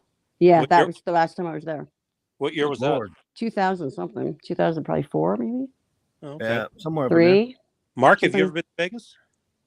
Oh, I've been to Vegas, yep, but it's been a long time since I've been there. Oh, okay. But yep, I've been there several times. Yep. We went back in the 70s when I was very young when Circus was the big deal. And by the time I went there in 1998 for like my second or third time, all those years later, it was run down. It was the rundown end of town. It was messed up. They do a punk festival there called Punk Rock Bowling every year, which is like become big now. It's like huge now. Bowling? Yeah. Yeah, they call it punk rock bowling, and when it started out, it was at the Golden Nugget, and it was only at the Golden Nugget. Punk rock bowling. Now it's like all over. They have it in all different venues. That's like I just can't imagine taking two things that are more that don't go together. Like punk rock, it's but like they punk, do. Lots of punk rockers like to bowl. like punk rock square dancing. Well, no, that doesn't really mix too much. But punks will take over anything. They'll go and invade. DJ Play Nice, he's out. So would love to talk 67 Mercury Cougars. Mark, thanks for hosting. Have an awesome week. Thank you, DJ. Yep. Yeah, I do really have to go because I'm actually at home and it's after my quiet hours here because it's Airbnb. So we don't want you attention. So thank you, Courtney, and you can be on 70s tomorrow. I'm not sure yet because I have a doctor's appointment, so it depends when I'm back. All right, and I'm going to see you there. Yeah, I'm going to sneak out as well because I'm stalking Courtney. Oh yeah. I'll meet you in 15 minutes. Shh. All right, bye guys. Courtney. Match it up to the chat later. Take care, Courtney. Yep. And then there were three, but yeah, I have to get up early. Something clever times than I said. Yes. I'm sorry, you cut off. I was joking. I said, was it something clever in times than I said? I mean, it's never not. Kidding. No, I'm just kidding. Yeah. No, it's just I'm an early. I have to get up early. No, it's all good. Yeah. Need to do some more cooking because it's too hard to cook breakfast every day for Maddie and dinner at night because she wants to play and I have to keep saying I can't. I've got to make your dinner. So I'm not. And plus, it's so expensive. Well, they have TV dinners for that, Steve. You just buy one of those frozen dinners. Don't strike me down with lightning. I'm just kidding. Yeah. I love my daughter, Mark. Actually, so yeah. I don't want to fill her up with monosodium glutamate, yellow dye number 4, and guar gum. Yeah. So that's what hamburger helper's for. That was the only meal my dad ever made us when my youngest sister was born, and he's like, I'm going to cook dinner for you now. Mom left me hamburger helper to make you. I'm like, all right. That was like the only meal he ever cooked in his whole life, other than like breakfast. Sometimes he'd make some breakfast. I mean, he could cook, but it's like that is your mother's job. I do not, he didn't cook. I mean, that was it. Of course, it was a different generation too. Not that men never cooked, but that was just mom made the meals, and that was it. So, well, these days the prices of groceries, I only make helper. Yeah. No hamburger with it. Yeah. I go when I go shopping, I can't believe how expensive everything is, especially the meats. It's like I'm just trying to buy the chicken or something. It's like, wow. I must be spending close to $1,000 a month for me and Maddie. Wow. Me and Maddie only half time here. It's just killing me. So, but yeah. So anyway, I'm gonna let you guys get back to being geeking. Go talk about comic books or. Oh, wait, are your Mustangs on the road right now, or what's happening? I know you got to go, but what's happening with your Mustangs? One of them was hit by a hit and run driver. Oh, and smashed. It's going to cost thousands. Wow. Recently, or that's recently, or no, a long time ago. Long time. Okay. Yeah. Yeah. It's in really bad shape. It's going to cost thousands. Like that's the 66. That's the 65. The 66. The 66. I think I could get back on. I haven't driven it in a while, but I probably need new gas. Yeah. And I started up a couple of weeks ago, but the spring in the ignition switch wasn't working, so it kept cranking. But I think if I replace that and put some fresh gas in, it'll probably start up pretty easily. Did you replace the distributor cap with a electronic version? That's an easy conversion you can do. I have an electronic ignition on the 65. Yeah. Not on the 6. Oh wait, I think it's on the 65. Yeah. It's just like 2 screws it's got a little wire that goes to the power. Yeah, that's an easy conversion to digital points. Yeah, digital points. Yeah. I should actually do that for this car too. Now that I think about it, but anyway, I am going to call it a night. So, thank you for having me. It was a pleasure being great to talk to you. And Max Redstone, we'll have that discussion another day, sir. So have a good night, everybody. And I don't want All right, buddy. I don't want to hear any more crap. Good seeing you. Good seeing you. Yep. Get that. Good seeing you, Bobby. Take it easy, brother. Bye, buddy. Well, I love MS. I'm with you, but I am going to go get some medicine real quick. So okay, yep. Be right back. Be right back. Yep. Everyone's leaving. I'm just kidding. Yeah. But MSG is great. Madison Square Garden is awesome. That's where the Rangers play and the Knicks play. So yeah. Yeah. I do use a lot of it's Mirador or it's Swiss. Everyone in Switzerland, Aromat, and it's got MSG in it. But I think I've been using that for years. So it's Nor seasoning. So this stuff here. So it's Swiss people are addicted to it. Not in Sweden, just the Swiss. But yeah. So if you this stuff is great. So, but it's great on corn and yeah. Here's I don't know, just really, really good stuff. It's like a yellow salt.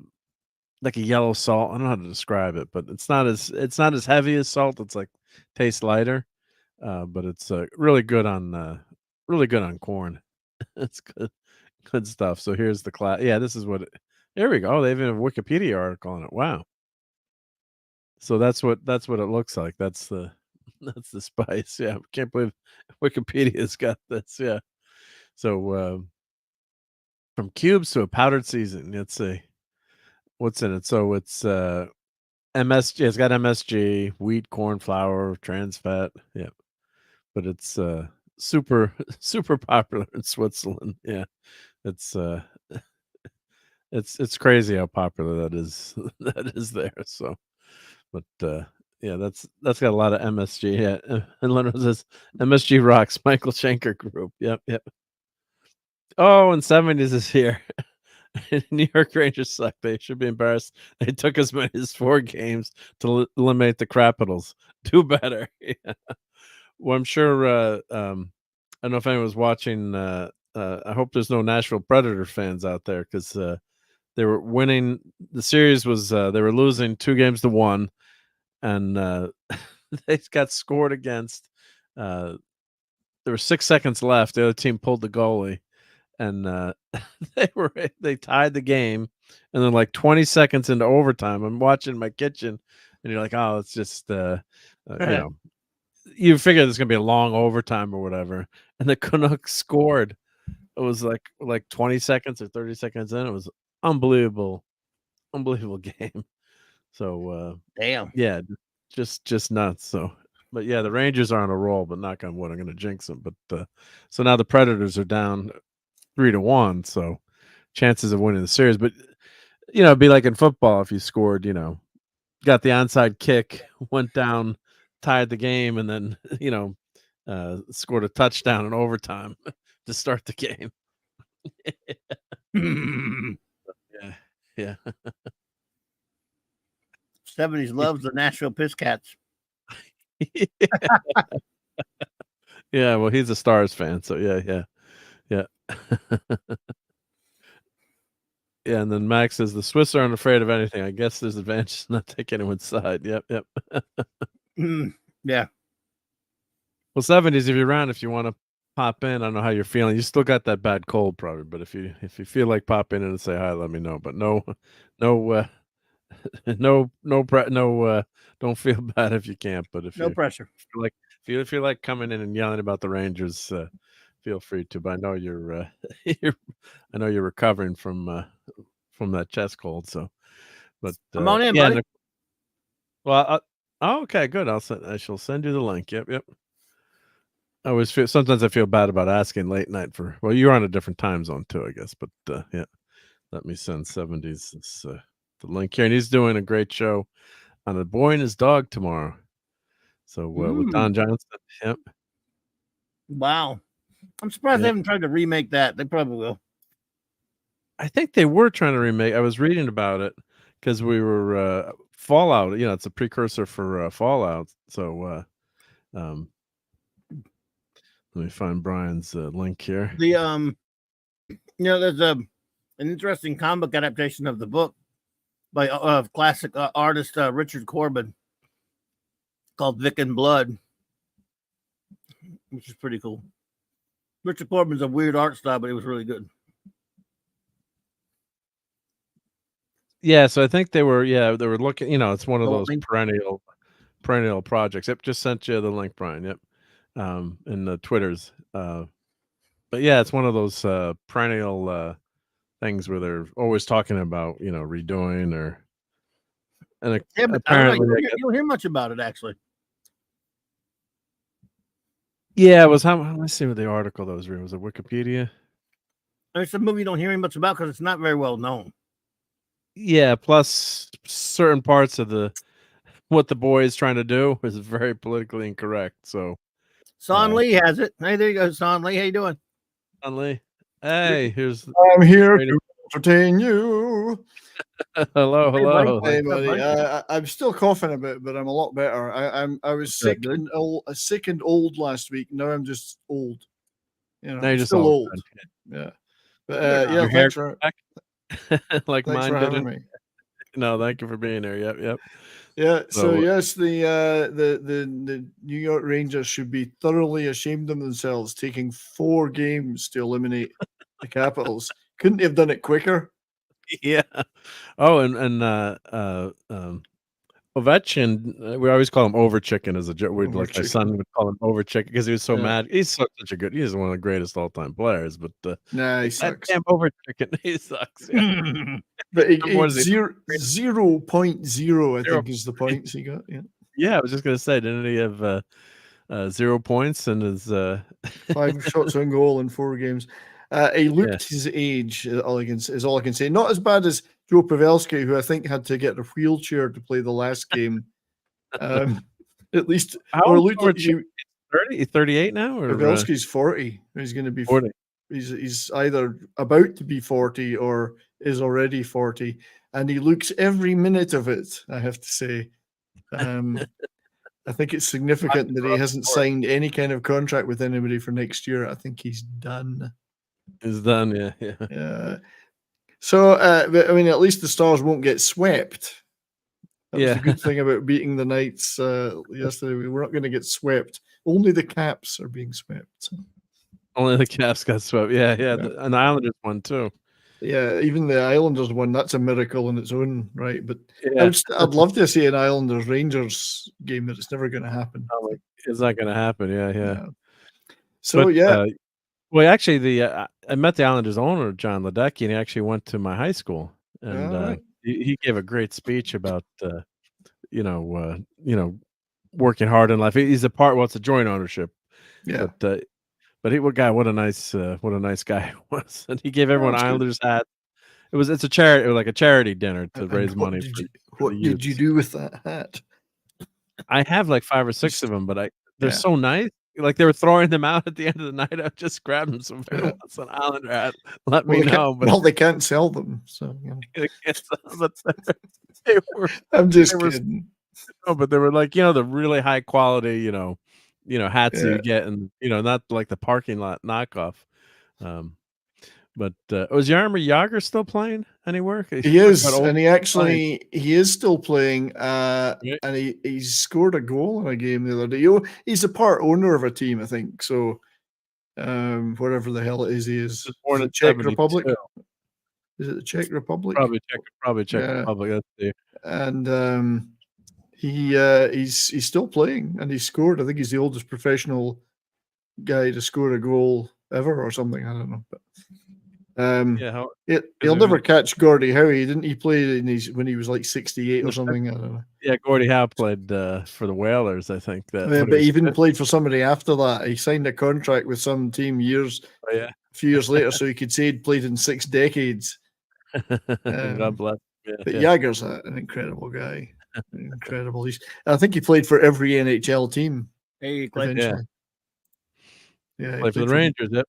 Played for the Stars, played for everybody, I think it's Pittsburgh you really remember him for, I would say. Yeah, Pittsburgh, longest career. And Max says, the Swiss for 2 things, cheese without holes and losing their corkscrew on their knives. Yeah, well, the funny thing about you're talking about bomb shelters. So, for years they've had they had to have bomb shelters. Don't Yeah. they fear poor people as well? Probably that too. But I remember when I went to my dad's Swiss, so I went to first time I went to visit there, and I saw an assault rifle in the laundry room. I'm like, Dad, there's terrorists here. He's like, no, that's Uncle Henry's rifle. It's all good. Okay, because you go shooting there every week, just like you go bowling. It's like you go to the range, and that was a lot of fun.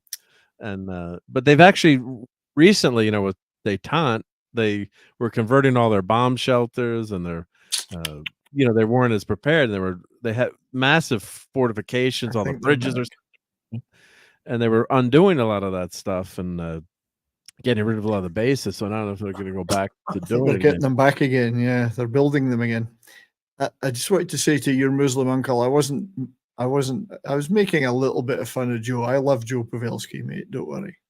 Captain America. I don't know what the Dallas Stars are going to do if Joe doesn't come back next year, because at least 4 of our rookie players are staying in his house. So he's maybe going to start charging the Stars money. Charge him for. It's funny. Toxic Tuesday. Great hockey. Well, we should. That would be a good playoffs. Yeah, if we could get. We should do that. Yeah. I need someone to bring like that every morning. Well, exactly. If anyone knows the movie, Rob Lowe's in that, yeah. And house ladies would bring tea. I have a copy. I have it on VHS. That movie. Wow. Hard to believe, I know. Stanley to sub into everyone. Yep. They will appreciate that. Hey, Stanley. Boy and His Dog. Because Harlan Ellison, he wrote 2 or 3 other stories, I think. I mean, it's a long time since I read them.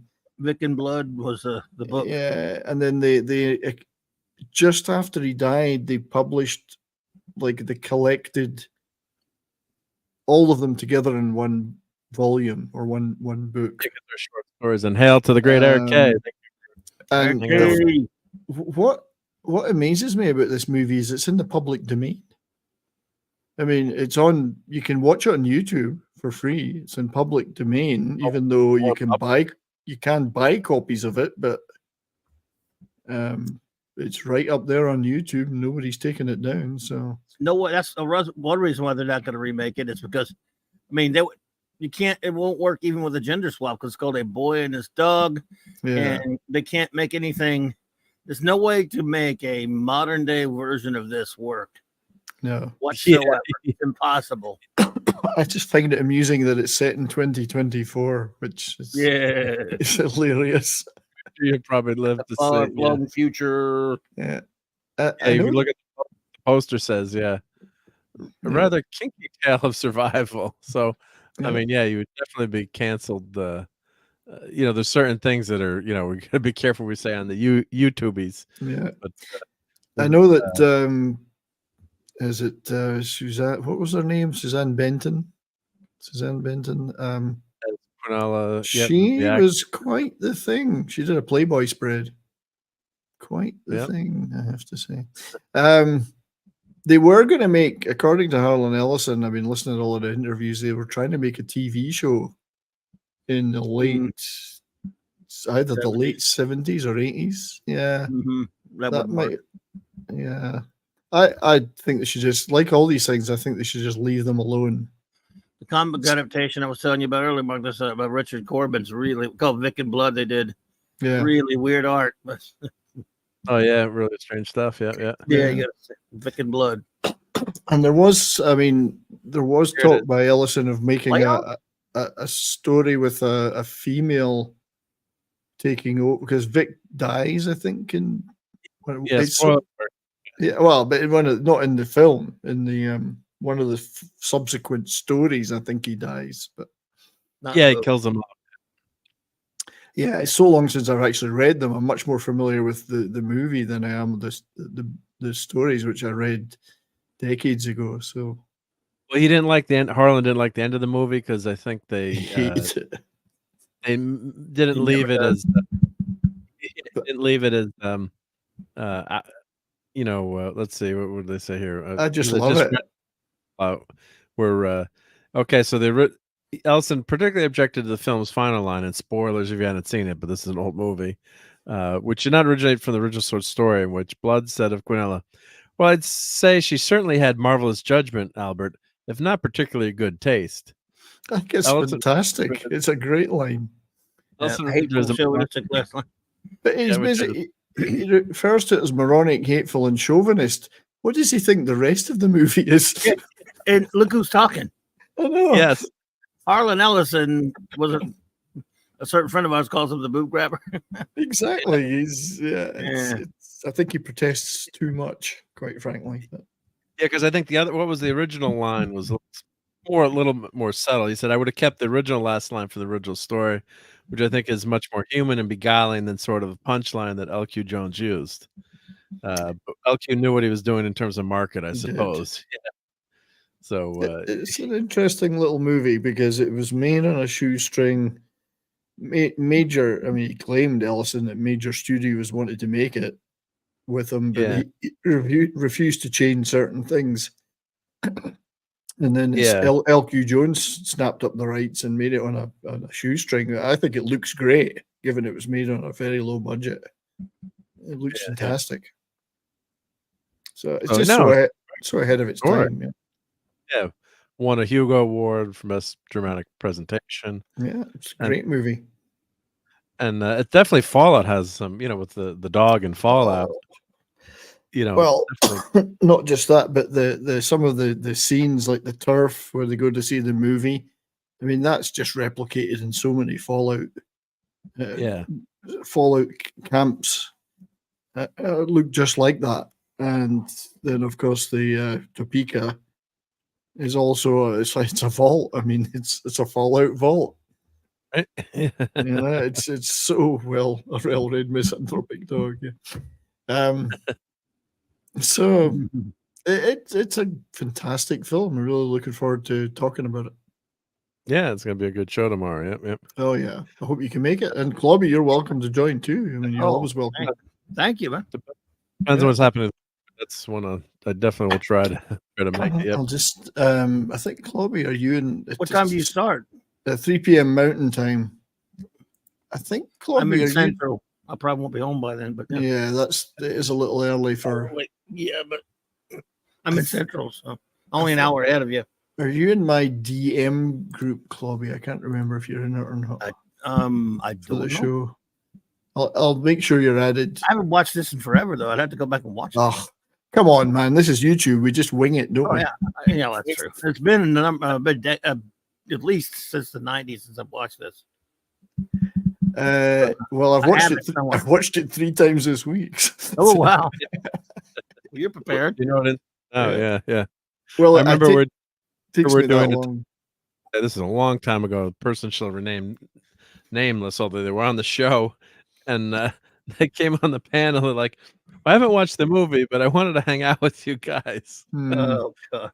Nick and I were like, I remember, but I don't know who it. I can't remember who it is now, but I remember you telling me that happened. Yeah. I don't want to. The thing is, with a guy like you, Clobby, you know your science fiction so well that it doesn't really matter if you haven't seen it recently. You know. Well, I appreciate that, but I like to have seen it. Like if I'm talking about it next week or tomorrow, I got to watch it. Even with Blake 7, which I've watched 10 million times, the night before we do it on Thursday nights when we review our Blake 7 episode, I watch it again for the usually like the 100 something time. Well, you're like me because I hate to be unprepared.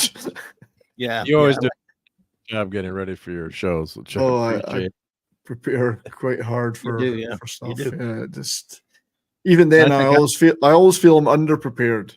Even though I might spend 3 days prepping a show, I think I could have done more. But that's the thing with that guy going on the panel. It was fine, but it's like never seen the movie before. It's one thing, like Clobberin times if I ask him a question about Blake 7, he quotes the episode and the first time I watched it, I was just asking questions. He's like, "Well, that was episode, such and such," and that was here's the quote. You start reciting the episode, but I haven't watched that one in a while. But yeah, I'm a psycho for that and real original Trek and stuff. Good night, Max. Take care, Mac Redstone. Yep. He says, have an ordinary night. Well, I want to have a good night. Yeah. Bonne nuit. Thank you, Mac. I go through this. Few shows I can do that with, but there are plenty that, obviously that I can't. I go through this every time I try to add somebody to a DM group on Twitter. I can never remember how to do it. You gotta click the person thing on the left where the icon is. Yeah, it's not. It's a pain in the buttocks. Oh, you can't take a person. You can't take a person off. Can you without redoing? No, you can't take a person has to leave. You can't take which is ridiculous because someone just it's not pertinent to them anymore. The person can actually leave, but yeah. And there we go. I've added Clobby. I don't know why you weren't. I don't know why you weren't on it before, mate. My apologies. No problem. Yeah, appreciate. There's no way I'm getting the dog over the girl. Yeah, in the movie. Yeah, or in the book too. I can't remember her right now, but I'm sure she must have been cutie. Well, I understand why he did though, because she was a conniving, ambitious, conniving, whatever, and bitch, I guess is a good word. The dog wasn't a bitch; it was a dog. So, so of course he was going to stick with his pal instead of her. She was a real conniving manipulator. Plus, she didn't get her way in Topeka, so she latched back onto Vic. Ah. So. Yeah. But anyway, she's quite the be careful with the images.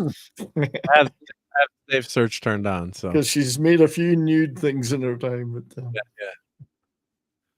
So that's yeah. It's quite interesting though, because it wasn't a particularly high-powered cast. Obviously, Jason Robards, who was an Oscar winner, Alvy Moore being in it in the Topeka stuff, who was in Green Acres. It was rather ironic that he's in this almost parody of a Green Acres type society in the underground vault, Topeka. Yep. So it's quite a bit of clever casting. Don Johnson, of course, became a huge star years later in Miami Vice. But he'd done some nude stuff too in his day. But yeah. Let's put it this way: Mad Martigan may be making an appearance tomorrow. Oh, good. So, and I mean, in one of the images. Did I send you that one? Yeah. I've got his icon. Yes, it's. Of madness. That's true. Yeah, it does. I can't wait for that one. So good. Indeed, L.Q. Jones is an interesting guy, though, that wrote and directed it. I didn't realize that. And now I look back at his career, I thought that guy was in so many movies, and I remember him in the movies. He was a regular on Cheyenne with Clint Walker. Yeah, and then Ballad of Cable Hogue, Sam Peckinpah. I love that movie. I love all Peckinpah, but Cable Hogue was a good movie. Cable Hogue's a brilliant movie. Jason with Robards. David Warner's in it, and she's all sorts of people. Jason Robards. Strother Martin. It's a great movie. So LQ was in a ton of stuff. I don't think he directed a lot, but he certainly was a great actor and a friend to many high-powered people, So. Wild Bunch, that's a classic movie. I love that. Peckinpah was a real man. And watch Cheyenne, the TV show with Clint Walker. Yeah. Oh, yeah. That was a good show. The Virginian. She used to watch all the time when I was a kid. Oh, yeah. That was one of, I think, 3 90-minute shows. Some people don't remember the Virginian was a 90-minute show, not an hour show. Oh, yeah. I love the Virginian. Great show. Yep. 9 years. Technically 9 years. Technically, yeah. Well, because 8 years with the Virginian, it became the Men from Shiloh. Yeah. But he was quite the accomplished character actor. Yeah. Okay. You don't get many directors like Sam Peckinpah now. I mean, the real guys. These were men. Yep. John Milius, Sam Peckinpah, all these guys. They made movies for blokes. Oh, LQ Jones, he worked as a stand-up comic, briefly played professional baseball, and American football, tried ranching in Nicaragua, then turned to acting after corresponding with Fess Parker his former college room. What a life, incredible life. Wow. Davy Crockett, Fess Parker. Fess Parker was David Crockett. Yep. Fess Parker was great. God, I love that him. was his And college room, Daniel Boone too. right? Davy Crockett. He was also Daniel Boone. He was also The same person. Daniel Boone was a big man, with an eye like an eagle and as tall as a mountain was he. Oh, he only died 2 years ago. Wow. Yeah, he lived a long life. Yeah. Yeah. He had a great life. Too. So did Clint Walker. That dude was monster sized. He lived a big athlete. He was in Flaming Star with Elvis. He did films with Ronald Reagan and others. There was all sorts of stuff in there. Well, yeah, if you go to his first movie was in 55, yeah. Yeah, he did a lot of stuff. Wow. What a life that dude led, man. But him and Alvy Moore were good friends, and I think Tim McIntyre, who's voices the dog, they were all good buddies, So yeah, and could not be reached. I agree. Strother Martin was a great actor. Oh God, yeah. What we got here is a failure to communicate. Oh, Slapshot. Great. Yeah. He was brilliant in Cool Hand Luke. Mark, have you ever seen Cool Hand Luke? That's top Tuesday gold. Great movie. Yeah. I love that movie. Wow, he is quite a look at those shows. Yeah, Jesus. Wagon Train. Gotta have a star in the Hollywood Hall of Laramie. Wild. Oh man, have double travel a couple times. Gary Mason, Rawhide, Virginian. 25 episodes. Yep. Yeah. My favorite Martian. Great theme song, the Virginian. The Big Valley. Big Valley. That's got a great theme. Good show. Well. Yeah, the westerns too were king, for you youngins in here.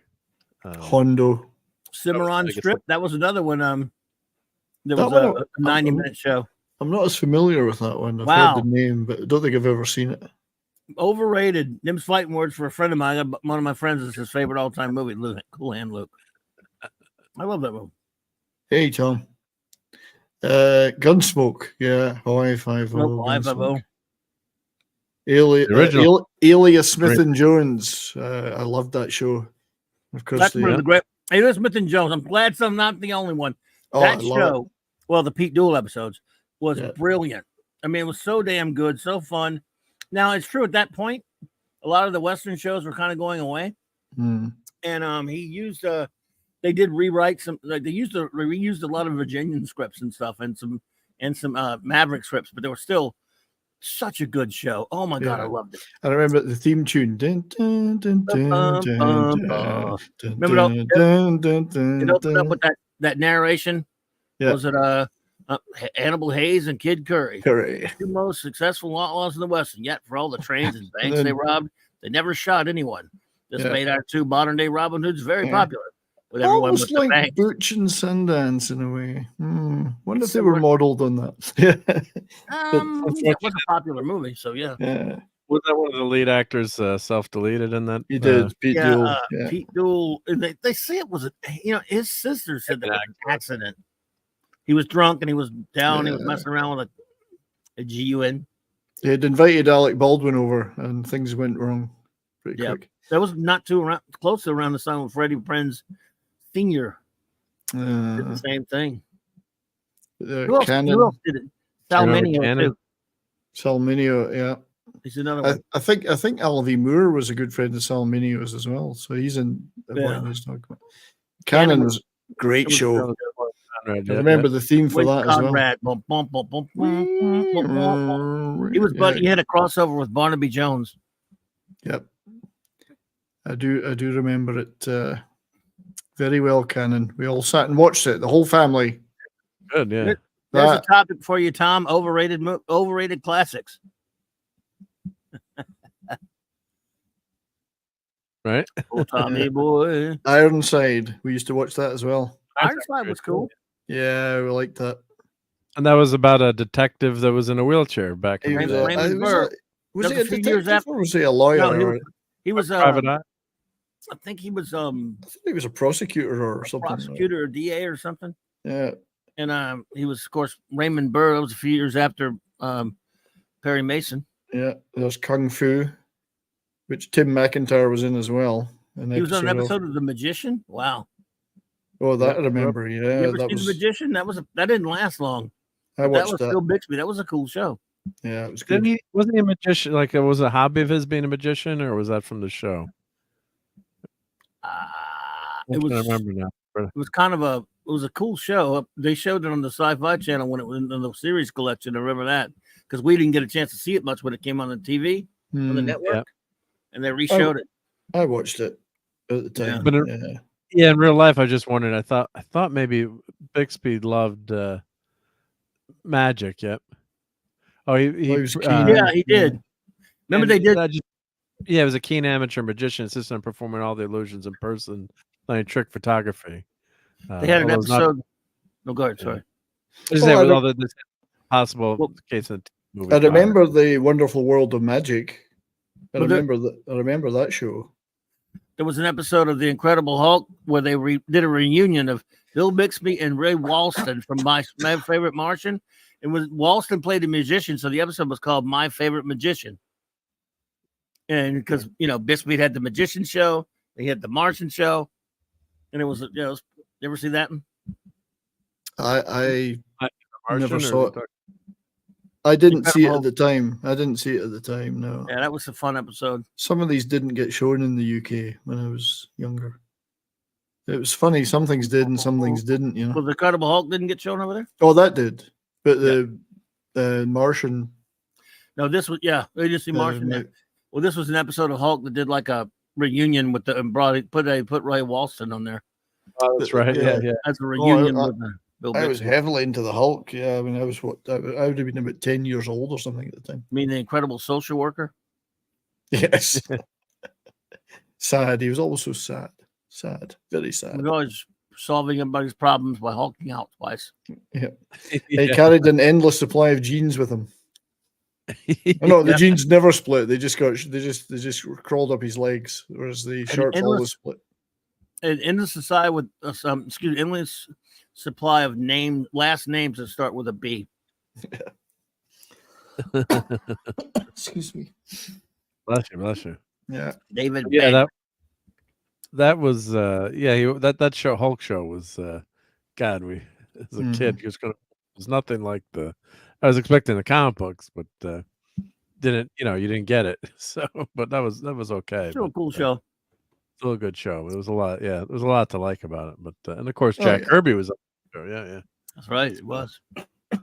That's right, Eric K. Andre the Giant was on the $6 Million Man as the Sasquatch. McLeod. Yeah.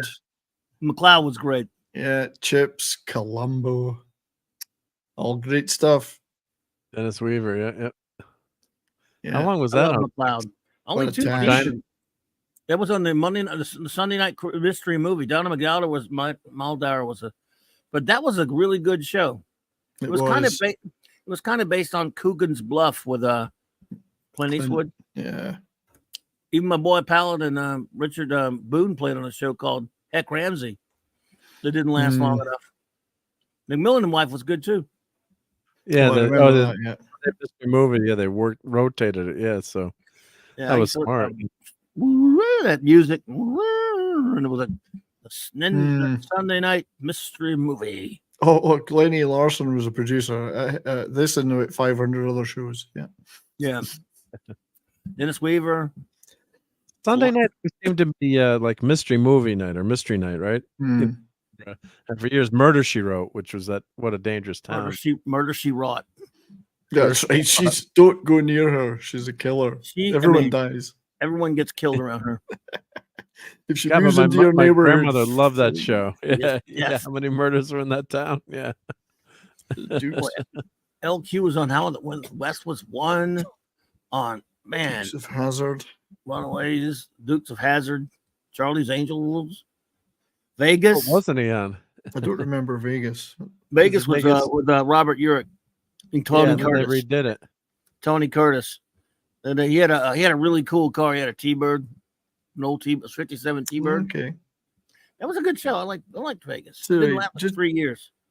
Did that say Michael Mann? Oh, it did, didn't it? So Michael Mann created it. Yeah. Okay, right. I like Vegas. I always say it only lasted like 3 years. Tony Curtis was on there, and the Landers ladies, Phillips Davis. And then there was a Vegas show a few years ago. Now maybe it's 10 years ago. Was that a remake of this? Las Vegas. Oh, that was Las Vegas. That was James Caan. That was about the casinos. It wasn't anything to do with this show. Okay. No. We all know the best Tony Curtis show though. So that's enough of that.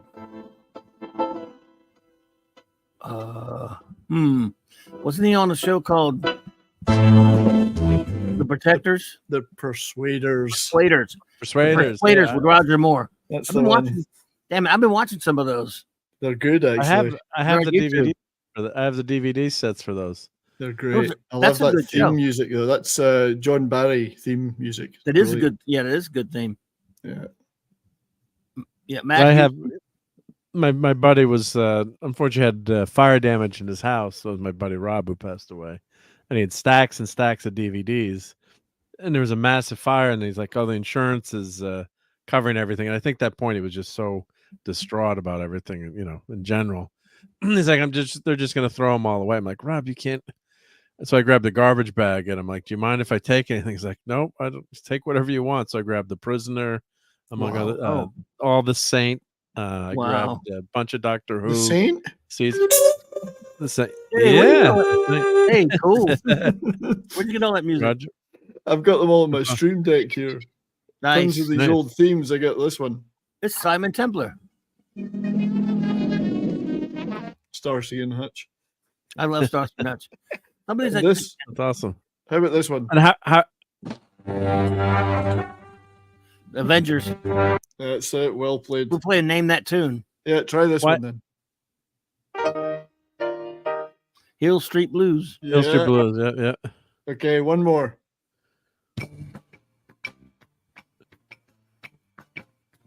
Mannix. I don't know.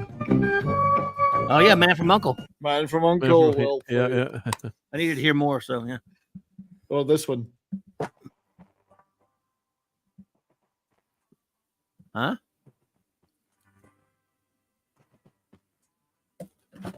I heard a harmonica for a second, but it was kind of soft. I didn't hear anything. I'm dropping my speaker. All right, it's the Rockford Files. I couldn't hear it all. I didn't hear it. That one didn't play it. How are you playing that? Just on the speaker? Because I have a stream deck. I should try to do that kind of fun stream stuff. deck, yeah, and I've just got it played through one of my. There's no way I would have missed Rockford if I'd heard it. I don't know why you didn't hear that. That's interesting. Oh, is that going to? Well, how do you get it to go onto the feed though? You get it. You just tell. Well, I've got an Elgato Wave 3, and it's got the software with the different feeds. So I just point all those at one of the feeds, and then everything goes into the stream output. And that's where I've got my audio setting for every show is stream sound output. Canceling it out. So like Tom said, the sound canceller thingy. So anyway, that's cool though. Oh yeah, because you have the Elgato, so you go in. Yeah. Try. I was wondering how to do that. Can you hear it now? No. Very low, but now that you said it was Rockford Files, could you? The others, were they quiet too, or were they loud? No, they were. No, louder, a couple of them worked, but not super loud. Interesting. It says Jim Rockford at the tone. Leave your name and message. I'll get back to you. You'll get this one. It could be stream. Battlestar Galactica. That's the one. I'm running out now. That was louder. Yeah. I've only got a few left. This is the last one, I think. Hang on.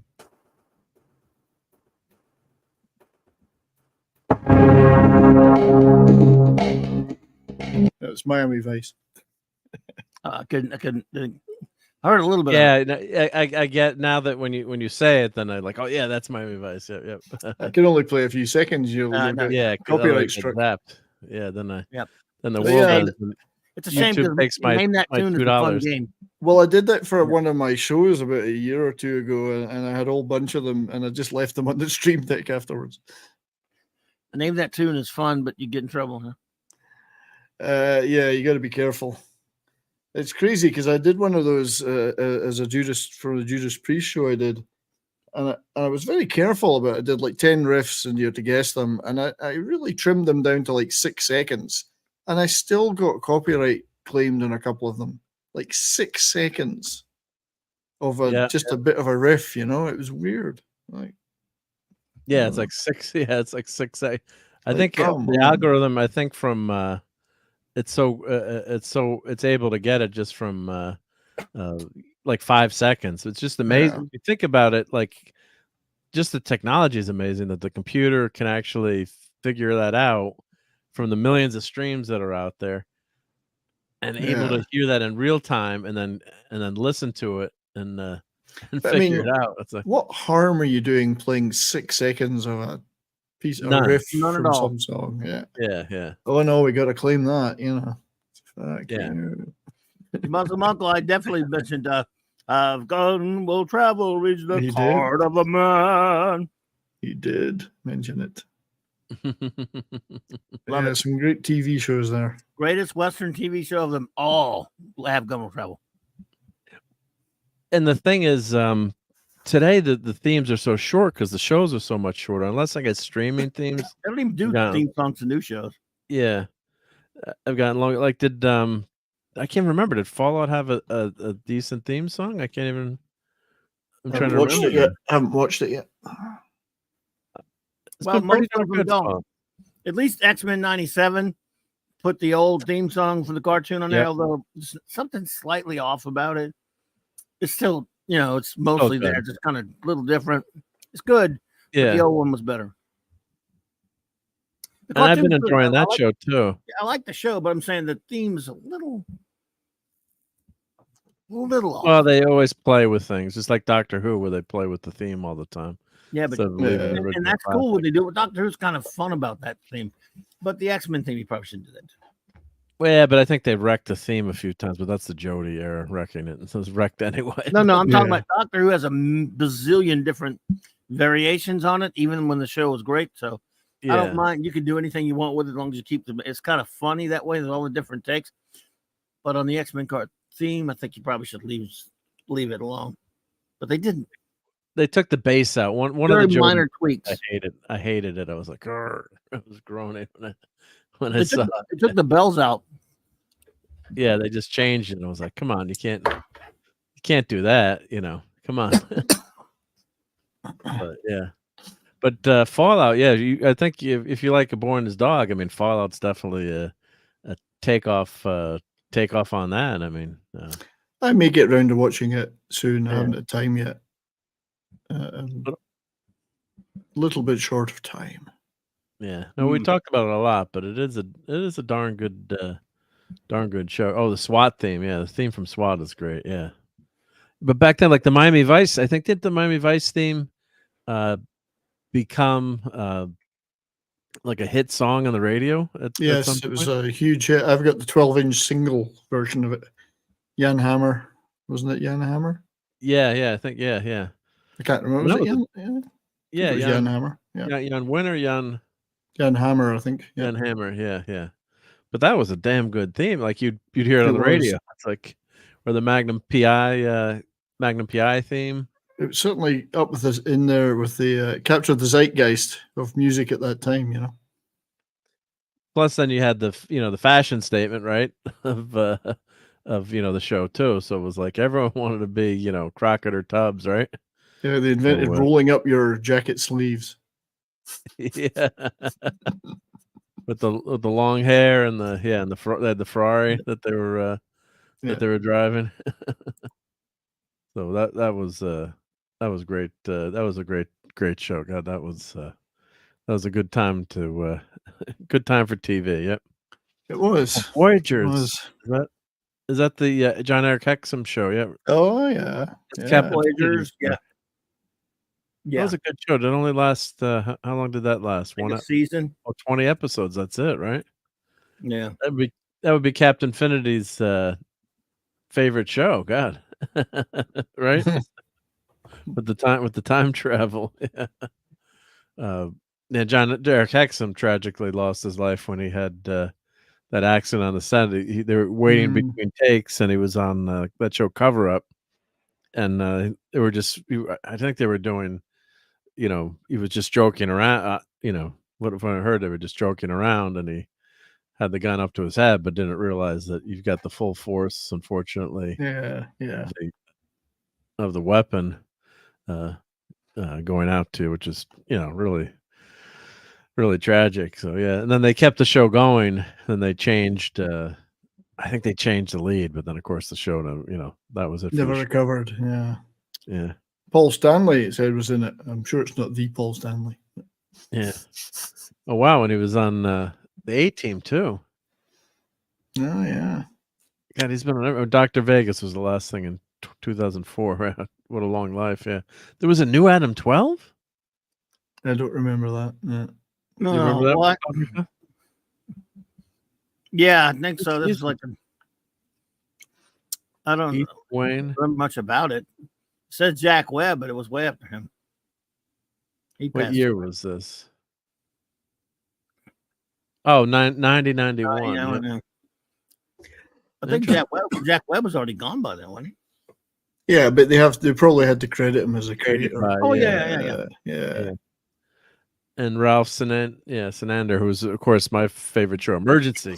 God, I haven't watched an Emergency lately. I gotta watch an Emergency. It's been that Webb was great. It's been a while, yeah. You I just when you have your. Oh, sorry, go ahead. Well, I was just gonna say your comfort TV, like you just throw an episode of TOS in, which I haven't done. Right. Yeah. Good night, Eric K. By the way. Take care, Eric. Being here. Yep. Be good. Be good. I gotta get a Silver Surfer clip. Good night, buddy. For Eric K. I gotta clip something from the TV show or cartoon would be great. Yeah. What was the cartoon? Or, yeah, the cartoon probably is good stuff. Was he in Surfer on any of the later Marvel shows? The Marvel, no. With the Avengers. He was on the FF cartoon in the 90s, looking really terrible in the first season, looking great in that very last episode of the second season called Doomsday. And he was brilliant on that. But he also looked even better on his TV show. The cartoon. Cartoon was great, man. I'll have to clip like "To me, my board," or if I gotta see my board. If they say that in anything, yep. But yeah, thank you, Eric K. And always great to hang out with you. And I heard you cook some good eats. I had his meat in my mouth. Yes, you had it melted. Meat, yep. It melted in my mouth. That's always good to hear. Yep, awesome stuff. Awesome sauce. Yep. But back in the day when it was out in Miami House, 12-inch single. I love 12-inch singles.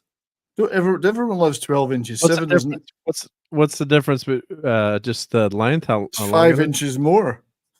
5 inches more. Let me make you. I'm begging you. 5 inches more. So it's obviously worth it. Great cover. Look at that cover. Ferrari Daytona, which is actually a kit car. It's not an actual Ferrari Daytona. That cost me £2.79 at Boots. That'd be a good one to put on the wall too. It's a workout. That's a great photo too to have. Yeah, it's an extended cut. You see the 12-inch extended remix. It's extended. Yeah. 6 minutes 57 seconds long, or 8. I haven't got my glasses on. There you go. To me, my board. Dog. What's up, Joe Dog? Hey, Claude. Hey, Joe Dog. Minimus is here. Yep. Hey, Minimus. How's it going? Yep. He made a funny at you. To me, my board. And Eric, he'll send his burrito next week. Yeah, we'll do some foodery for next week. Yep. Thank you, Eric. Yeah. Let me ask you this: are either one of you really excited about Doctor Who having the Beatles on there? No, I think it's a disgrace, and they look terrible. And why now? I mean, it just I would. Yeah, why did it take so long? Well, they were sort of on a Hartnell episode, but only for a second. I guess they're going to turn the Beatles gay or something. I don't know, but I think of course not the whole. Who cares what they do now, though? I mean, it's just everything they do is. Oh, it's trash. It's not Doctor Who anymore. It's turning everything to trash. It's decay, destruction, putrid decay. So, yes, sir. Yeah. So they had some pictures, or Joe Dog out there. As Joe Dog says, the poster sucks balls. Yeah, they didn't even bother to try to make them look right anyway. So no. Do they have to get the permission to show the Beatles, or are they in the public? How does that work when you're a famous person? Well, I don't know about that because they're using those Robert Freeman images that were on With the Beatles album, and I guess there's probably some kind of copyright around those in that image. So yeah, just wondering. Yeah. Oh, here's how the Beatles almost met Doctor Who. On the William Hartnell blocked it. episode. Yeah, there was one. Yeah, Called there The was Chase. that's right. Yeah, yeah. And They were on a TV screen. They were in New York. In the They were on a TARDIS. TV screen. Yeah. Who cares what they do with it? They've Yeah. destroyed it. That was being facetious. We know they don't make them. They've You want to share utterly destroyed that show. I mean, I think they were trying. They said, "Look, people are saying Star Wars is the most ruined. No, Star Trek is the most ruined." Doctor Who said, "Hey, hold my beer." Yeah, as the saying goes. And man, I got to say, it might be the champion worst about destruction, and that's against some stiff competition. It's stiff competition. Yes. Yeah, I mean, Star Wars, Star Trek, Marvel, Lord of the Rings. Oh, I actually think you have a case that Doctor Who is the worst. Yeah. Oh, yeah. That's what I'm saying. It is the worst. Yeah. The disgraceful. And Timeless Child destroyed that show in one go. Then they backed up to finish the job and then kept running over the corpse. Yeah. And I guess she's gone. She's only on. She's a companion for just one season now. Yeah. Well, we were told not to watch it anyway, so great. Yeah, of course we're not going to watch it. But everyone's saying they don't look. I'm trying to find a picture of the Beatles. I've seen some pictures. Somewhere. Yeah. This guy's an idiot too. He's out there saying Ross is crap. Yeah. My God, they're so full of themselves. He's a nothing nobody, and he's so full of himself. Well, he was on Sex Education. Never heard of it. with my favorite from the X-Files, Gillian Anderson. Gillian Anderson, yeah. My wife was watching. She thought he was pretty good on the show, but that's not. She doesn't know anything about Doctor Who, so. And of course, it's playing a different role. Yeah. This is a Beatles themes episode. I'll view spoiler. I guess I'm okay. Is that Christopher Eccleston? Looks like Christopher Eccleston. It does, doesn't it? Yeah. Oh yeah, that's him. Yeah, that's him. Yeah, these are jokes. Yeah. Whatever they do, they'll ruin David it. Tennant. Yeah. David Tennant. Yeah.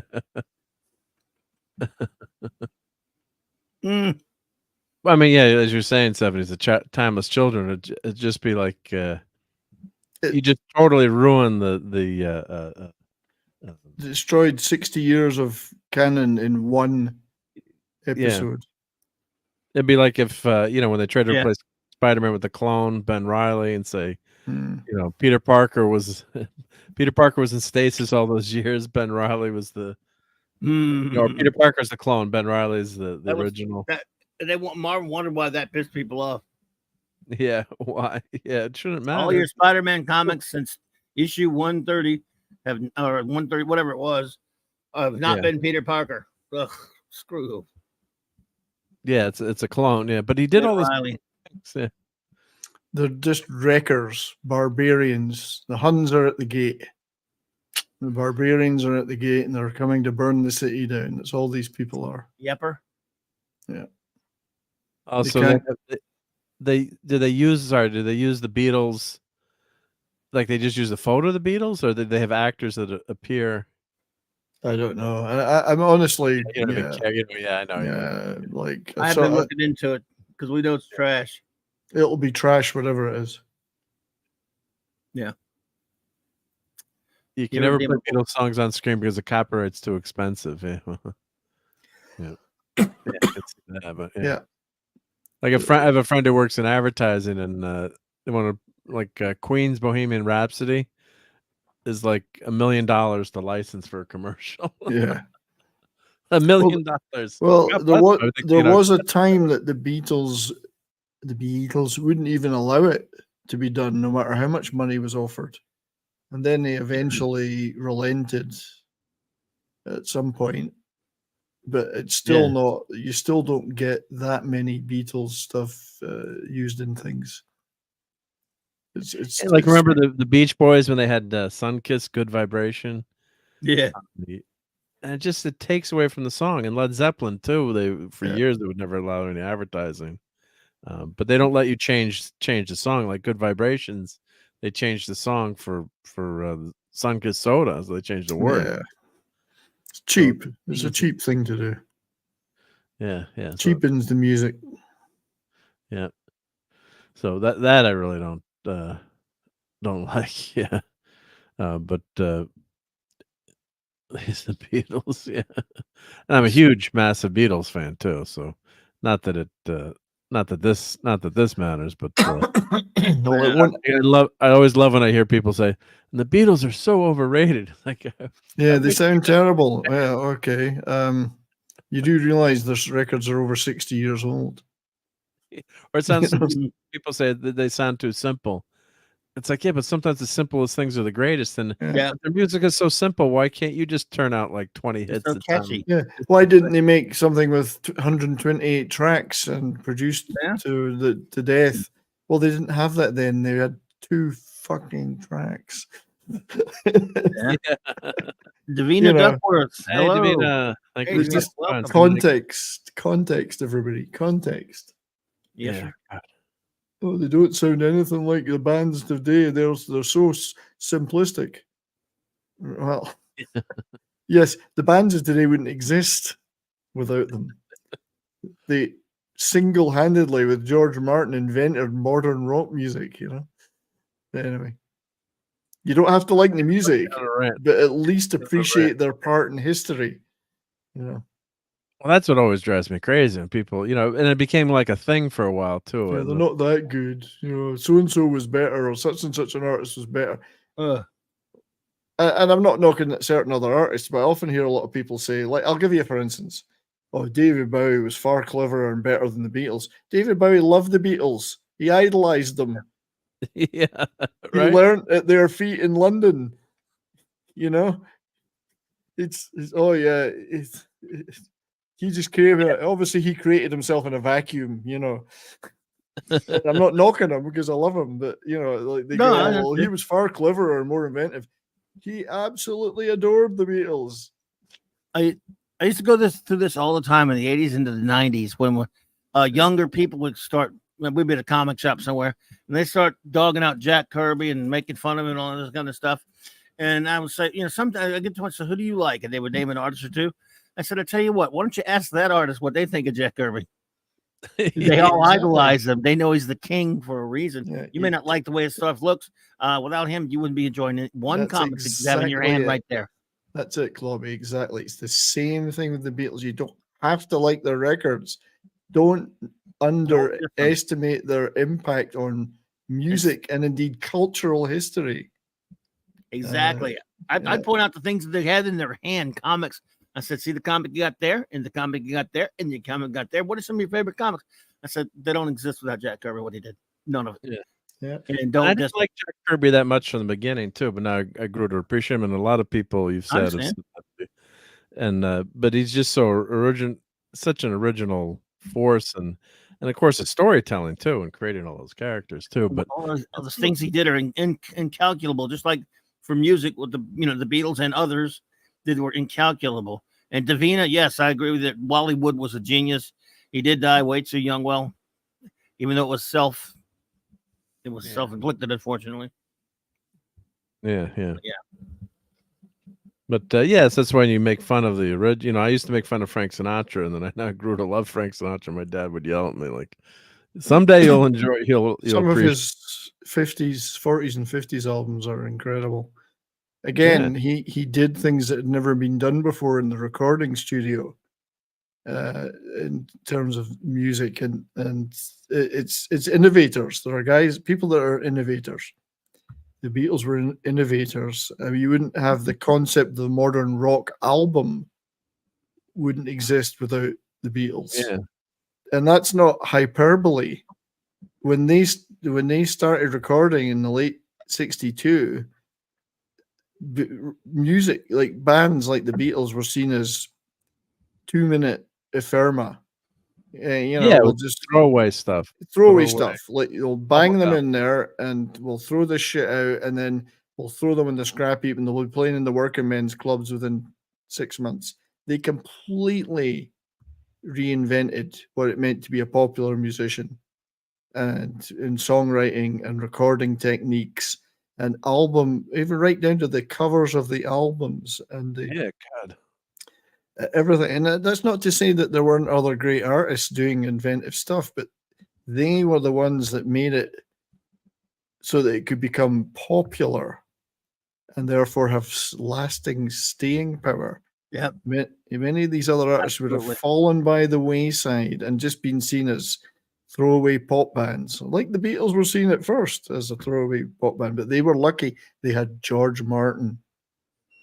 That made a hell of a difference because he saw something in them that he could use and work with them to do things differently, and it worked out that way. It's incredible. There's a book called the Complete Beatles Recordings by Mark Lewison, who's like the foremost Beatles expert in the world, I would say, and it's got every recording session they ever did, each page, day by day, and it's you think that sounds really dry. It's not. It's like reading a novel, day to day, how they tried different things and tried different styles, did different recording things, getting EMI engineers to invent things for them because they had a sound they wanted to get, things that are now standard in the industry. Peppers, I mean, just flanging and stuff like that. They had this stuff invented for them because they said, we want to do this, we want to make this sound. So they had the right team in the right place. That's true.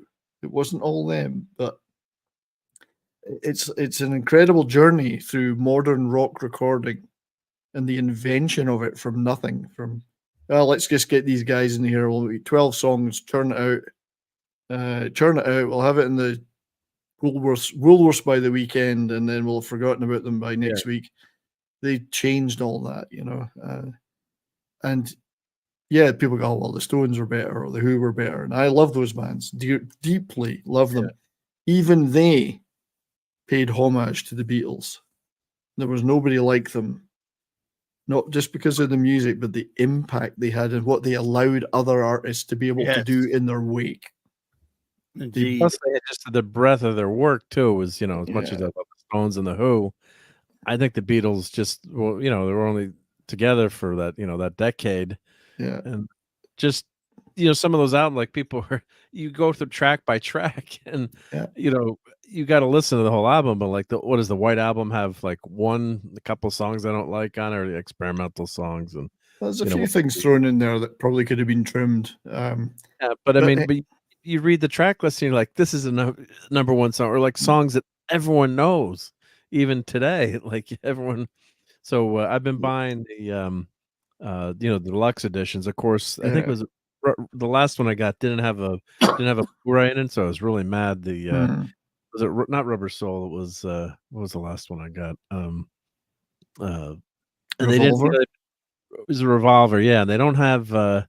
They didn't have the Blu-ray in it. So with the other, I have the White Album. I have Sgt. Pepper's deluxe, deluxe editions, and they had a Blu-ray in it with uncompressed audio, and they've got the new mixes. So everyone, like fans, were complaining that the Beatles wouldn't have done it in stereo, or some of the later stereo, but they wouldn't have done surround sound. I'm like, are you kidding?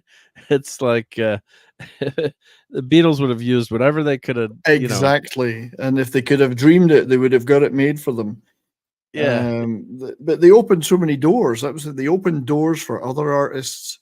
They turned rock music into a serious cultural art form, as opposed to just throwaway junk. How much is that doggy in the window? Type junk on the radio.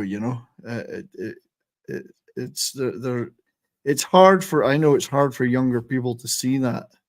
The cultural impact was enormous. Huge, yeah. Like Abbey Road, they had like they have. I got that one. So they have a Dolby Atmos mix of the whole album, 5.1 surround of the whole album, high-res stereo mix of the whole album. And they also give you the original, the original versions too, so you can get on the CDs. But my God, it sounds, it was blasted, and I have a semi-decent sound system at home. And then one day my kids came down and told me to turn the music down. So you've won. The kids are telling me to turn it down.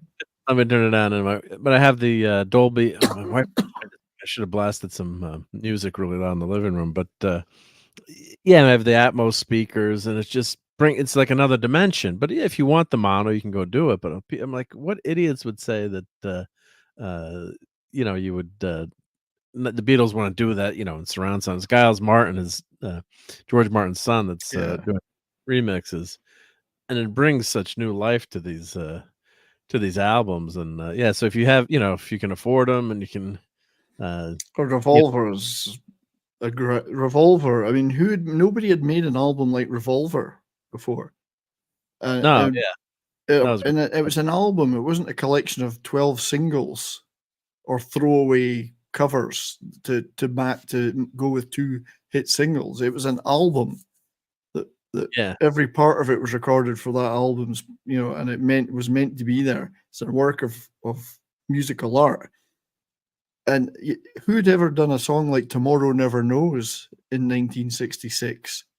Yeah. And that was the first track they recorded for the album. It's the last one on the album. It's the first one they recorded. So they recorded it early in 66. Tomorrow Never Knows. I mean, there was nothing like it. And this was a group that had been singing She Loves You 3 years before, So that kind of progression, that's progression. And we talk about progressive rock and whatever, that's progression.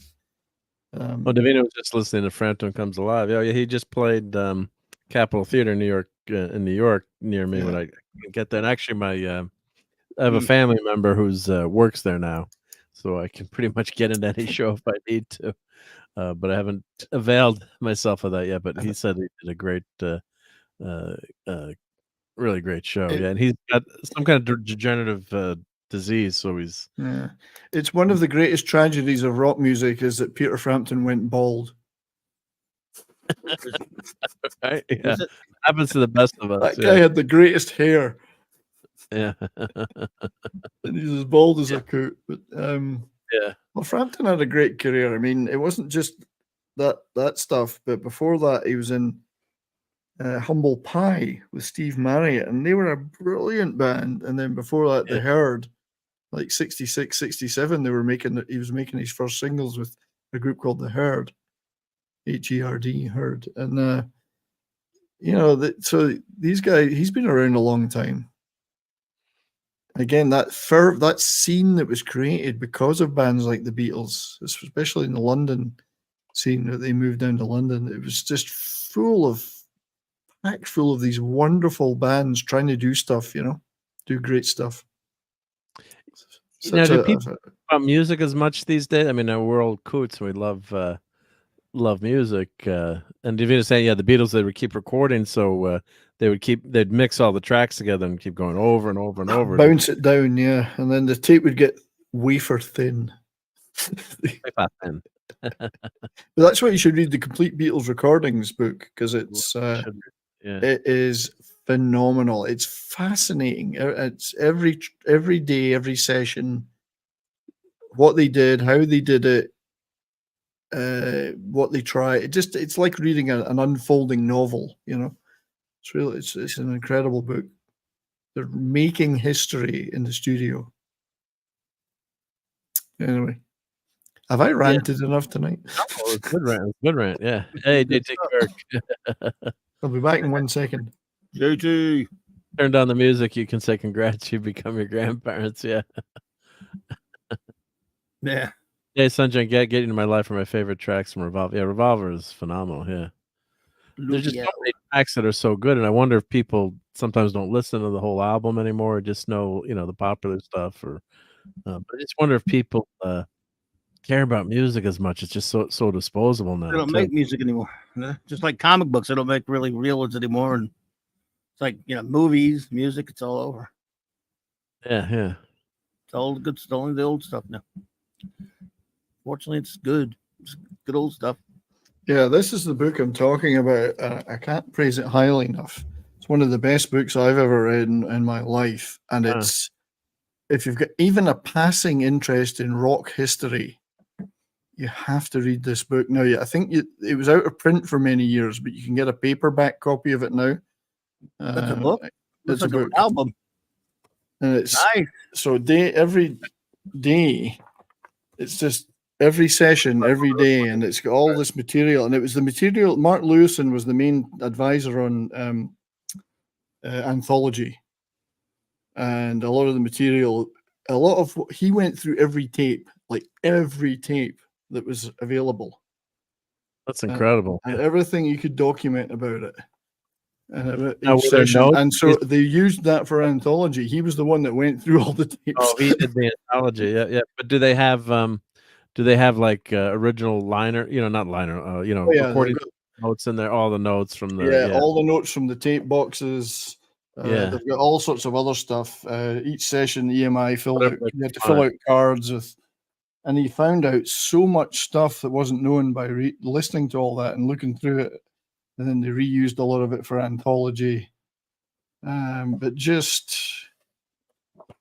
every track that they ever made, and it's got, who was the engineers and what they did, how they did the bass on it and how they did this and how they did that. And you find out a lot of interesting stuff about the mixes and who played certain instruments on certain things. Which, it wasn't always the person you think it was, Well, so Paul Mark McCartney, Lewis, a lot of drums. Yep. Well, McCartney plays the solo in Taxman. Oh, that's him in Taxman. That's him. He's playing the solo in Taxman. that violent solo in it. Yeah, he does play drums on a lot of things. But because like Ringo would get fed up and go home. No, they didn't, and they didn't invent everything because they were innovators in some things, but they were also like sponges and took stuff in from other places. So a lot of it was their interpretation of how to do something, particularly when it came to songwriting and song structure. So they never would claim that they were innovators. They were fans too. So they recycled a lot of that influences, like every artist does. Every artist is influenced by somebody. There's nobody who lives in a vacuum, Same thing with comic arts, any kind of art, painting, TV, movies, And Hal Zed, who's on the other side of the world. Thank you for joining us. Yep. Hey, RR. Oh, Leonard. Jennifer Lawrence Band. That's a good one, JT. The Beatles were largely inspired by the Jennifer Lawrence Band. I'd kill for a proper album shuffle in a media player where it just picks a random album and plays it start to finish. Damn, that's a great idea. Because I love listening to the whole album, and a lot of times I have most of my collection is ripped and on my music server. Or what I do, I have Pandora. I think I have like 150 stations on Pandora. And there's a couple of Christmas albums I forgot to pull because I would sometime for Christmas I put them in. So once in a while you get a Christmas song, but that you can rotate everything. But that's a great idea to have a shuffle an album because then you listen to the whole album through. But sometimes you just want to give me a random random album out of my collection. That's a great idea. You should patent that one. I like that one. Yeah, but that'd be interesting. Yeah. Oh, Frank Sinatra. We're talking about Sinatra and the Wee Small Hours. That's the one. Yeah, that's a great album. I think I would say that's my favorite album, but that's just such a great, great album.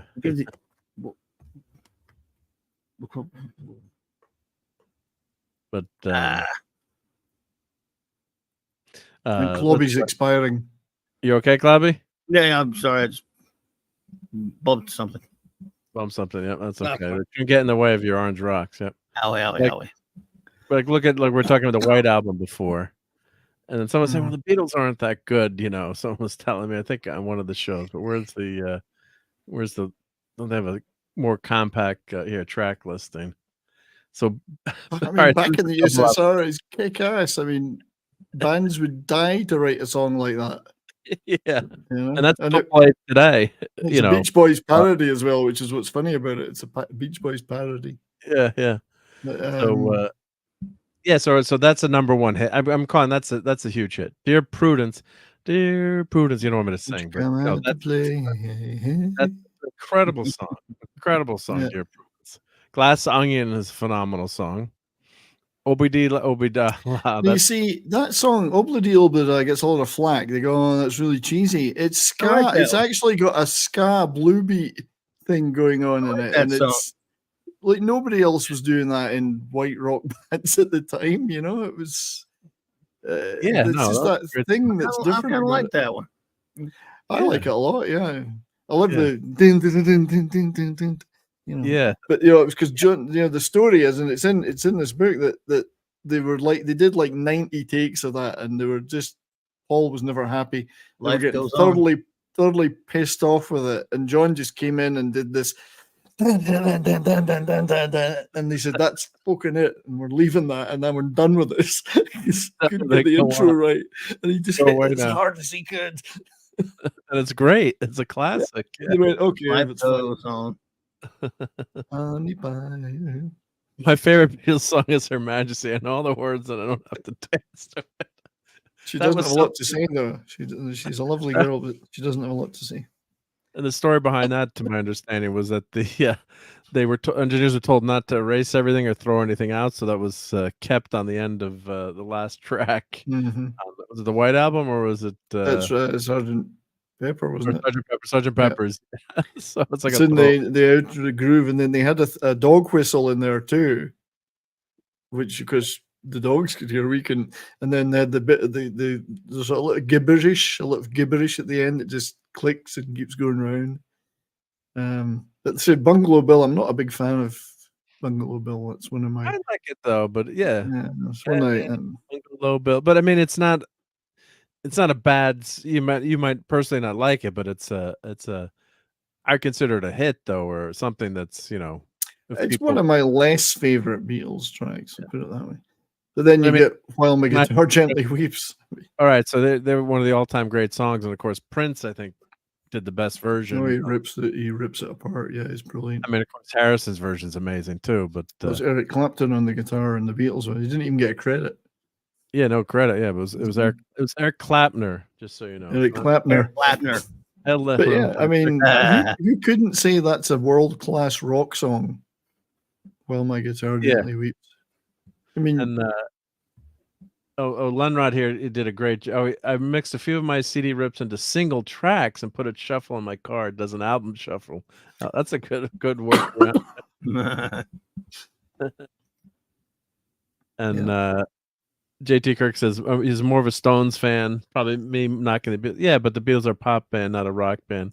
I'm not going to go Indigo Montoya all over it. Well, I can see why people say that, but if they could have seen, and I wish I had, if I had a time machine, go back and see the Beatles playing in Hamburg or in Liverpool before they were famous, they rocked hard. The Hamburg stuff was legendary, but who can't say tracks like Helter Skelter are not rock tracks? That's considered the first heavy metal song by some people. Yeah, or back in the USSR, that's a rock song. It's not a pop song, but like Martha My Dear is more pop, but that's a great song. Martha, I'm So Tired. That's another phenomenal song. I do like to wind up Stones fans, and don't get me wrong, I've seen the Stones live multiple times. I've got almost every album, and I love them dearly.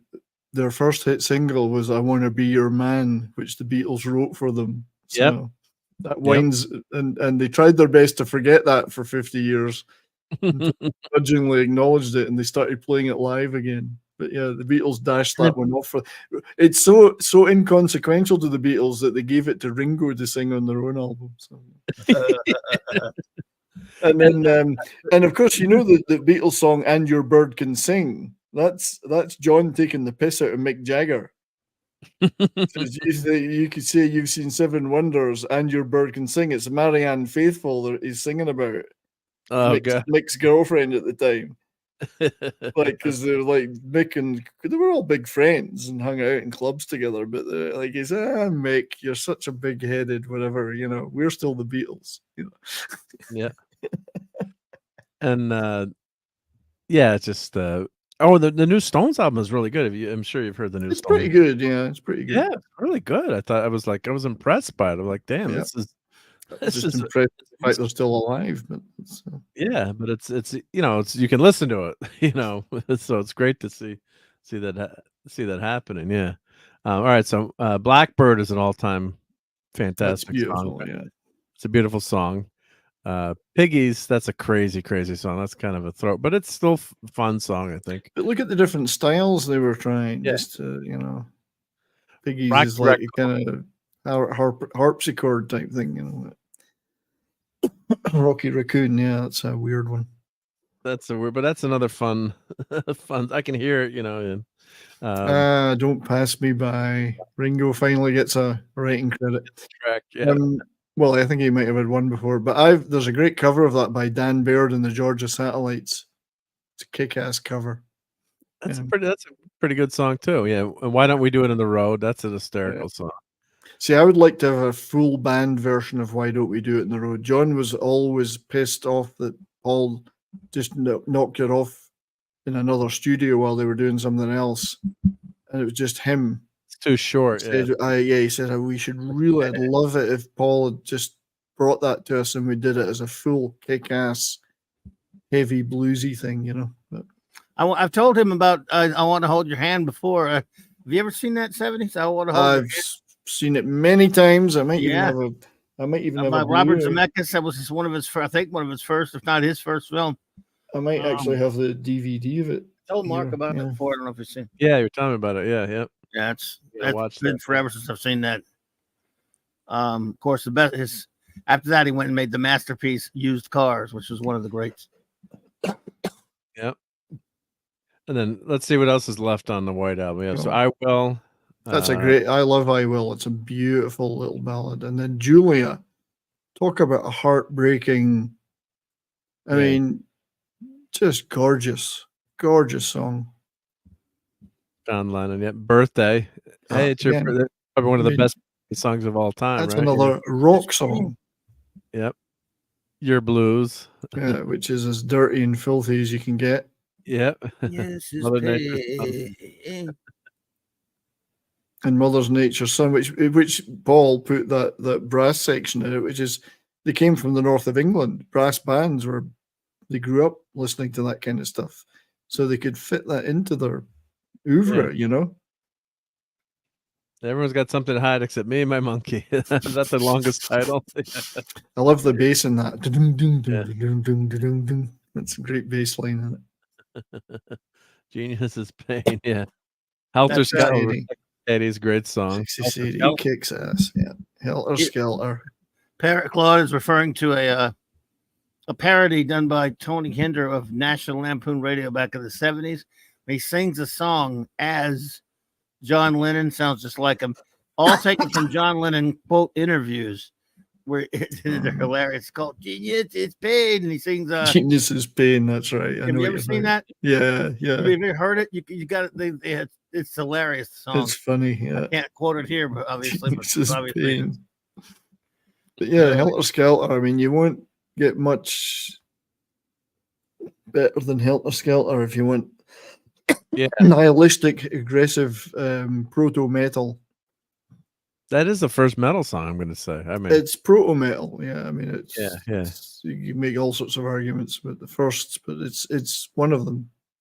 Yeah, and it was Revolution 1, and the two versions. There's the slow and the slow version, and there's so Revolution 1 is but the single version of Revolution, the 7-inch single version, is the fast.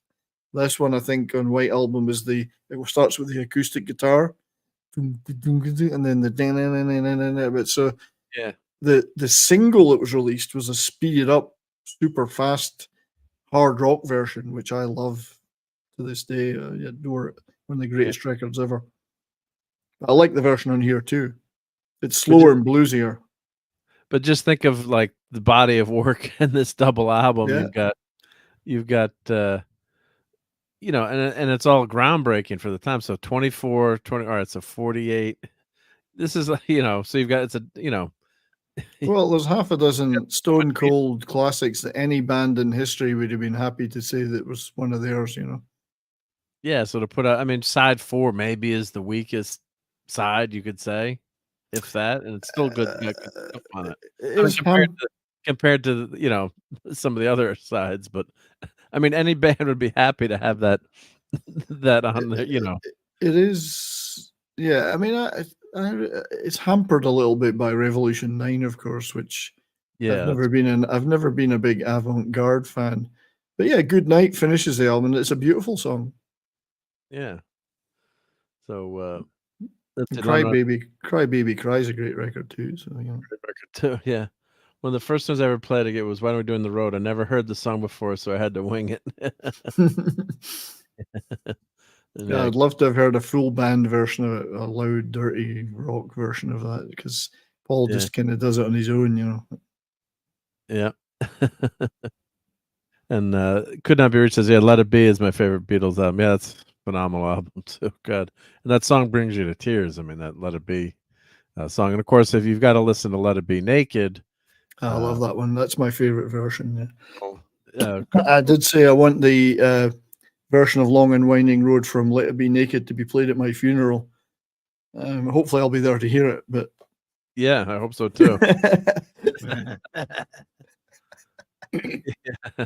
Yes, that's that great alternative mix. I mean, I still love the original too, but just love they brought this out because I prefer this. Yeah, Phil Spector. I guess famously Paul McCartney hated all the horns and everything added to the Long and Winding Road. It's got like a 50-piece choir on it and stuff. Yeah. I like the simpler piano version. Is it past 70s bedtime? Well, we're gonna wrap up soon, but yeah, because it's past my bedtime too. Yeah, we should all be in bed. We're having too much damn fun here. That's why. So yeah. But any band would kill just to have While My Guitar Gently Weeps. Absolutely, right? Tom. Yeah, absolutely, they would. It's I mean, string songwriter on the group, right? And I think songwriting was their strength. Maybe not so much musicianship in terms of playing, but songwriting was definitely their strength. And their voices were fantastic too. Vocally, yeah. I mean, these just 4 guys from Liverpool, but just the incredible blend of the voices, you know. Oh, I love Dig a Pony. That's such a great song too. And Get Back, of course, when you watch a Get Back documentary and you see how that's how that song originates, it just brings chills to your spine to see Paul. Yeah. Oh no, it's great stuff. I had one of my shows I did last year with Kevin Harrington, who was Beatles roadie, was a guest on my show. You can see him in Get Back. He's a red-headed kid, young guy. He's about 17, 18. He's in the studio lugging amps about and stuff, and he's up on the roof holding the lyrics up for John. That's awesome. It was an awesome show. Yeah, it's a good show. Good, yeah. But yeah, it's just a special group, and especially when you're interviewers, you maybe you don't like certain songs. It's human nature. Some people might not like Jack Kirby or might like John Byrne or Talking Comics or but just you can't deny how amazing how amazing it, the impact is I get it. Other people like different forms of music, and you might like different bands with a different sound, but the impact is can't be denied. Undeniable. I know. I think a pygmy. That's John loved his piss take titles, and then the one when he sings it up on the rooftop, Sweet Loretta Fart. She thought she was a cleaner, but she was a frying pan. You hear him taking the piss out to Get Back. Sweet Loretta Fart. She thought she was a cleaner, but she was a frying pan. Yeah. Got Across the Universe. That's a great song too. I mean, they're all good, but yeah. Just phase 1 in which Doris gets her oats. Charles Hawtrey, of course, was a well-known British comedy actor that was in all the Carry On movies. Lots of British references in the Beatles songs, TV and movie references that might not have come across so well in North America. JT Kirk would rather hear "Get Back" over "Magic Carpet Ride" and Star Trek First Contact. Yeah. Oh yeah. Good stuff. Yeah. But yeah, if you can get those Beatles albums, those deluxe versions are just very expensive though. Jeez. Expensive, but sometimes I wait to see if they go on sale, or I use I wait. I just wait. Yeah. They're not going to go out of print. The Beatles. It's like I've got a few of them. Actually, I don't have so many of the Beatles deluxe ones yet because I can't afford them, and I've got like 6 versions of each album anyway. But I've got the deluxe Hard Day's Night and Help movie sets they did a few years ago. And they're brilliant box sets. And I've got some of the Wings and McCartney. Well, the Wings Over America deluxe set is just phenomenal. Unbelievably good. They were great too. This fact. It's just such a great set of stuff in that box. And I think I know they just released the greatest hits. They just redid those. They remixed those. And someone in the chat, Red and Blue, I can't Red and Blue album. I can't. Which were the first 2 I bought as a kid, of course. Yeah, the Red and Blue, and then I've still got them. The cassettes, they're sitting back there. I bought them on cassette. Yeah, we played those all the times. I think we had one of those little tabletop tape recorders, and I would play. Before you had a boombox, you had that in there. So it could not be reached for further comment. Is the same as me. They've got a few of the Paul McCartney deluxe sets, and they are incredible. We've got the Flaming Pie one that's magnificent. Wings Over America, Band on the Run, Wings at the Speed of Sound. I've got a few of them back there. The first McCartney album, Ram. I've got the Ram one.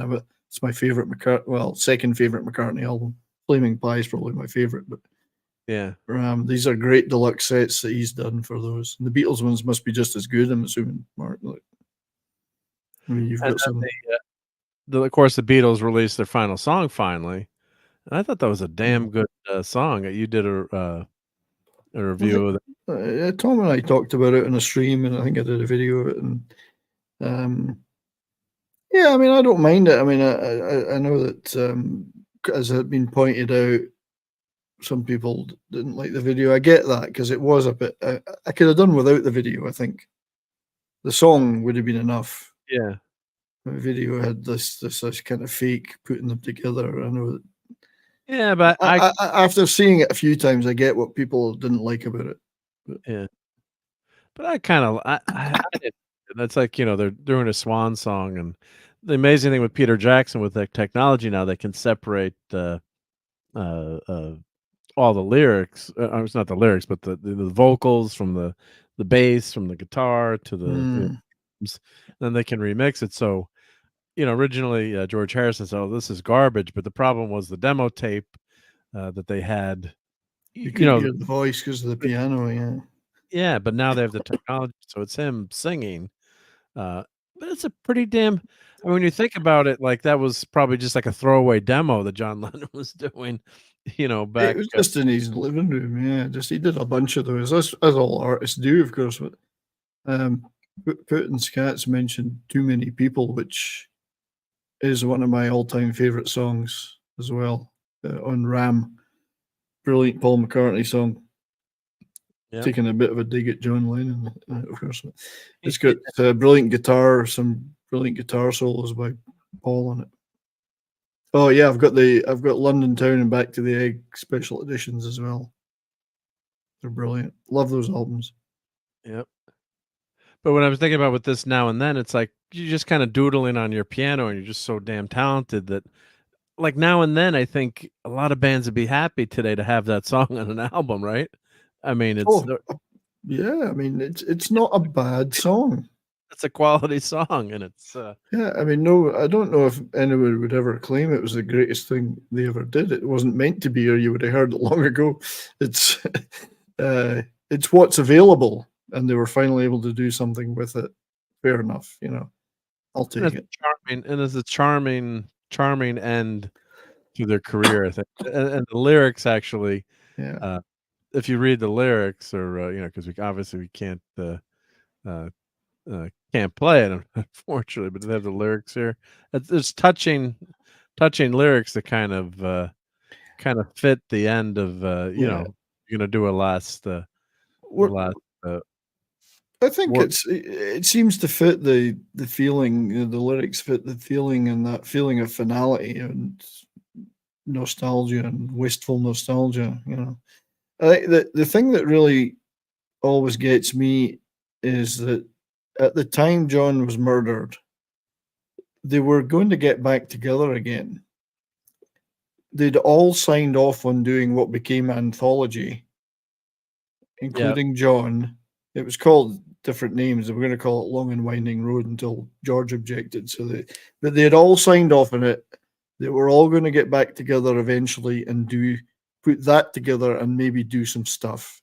It would have happened. It was inevitable they were going to get back together and do some stuff together. They'd done various bits in groupings, and then of course he was taken from us, so it never happened. Yeah, and of course they almost famously got together for Saturday Night Live. Lorne Michaels offered $1,000, but you knew they stayed friends and they'd reconciled. So who's that they we wouldn't have had some new Beatles songs. It might not have been the same, but you lost out on that possibility because of the guy's name I won't even mention. But we were robbed of what could have been. If you want to watch, have you ever seen a movie called Two of Us? No. With Aidan Quinn and Jared Harris. It was a film made back in 2000, and it was about that night, the Saturday Night Live night, and it's Aidan Quinn's playing Paul McCartney, and Jared Harris is playing John Lennon.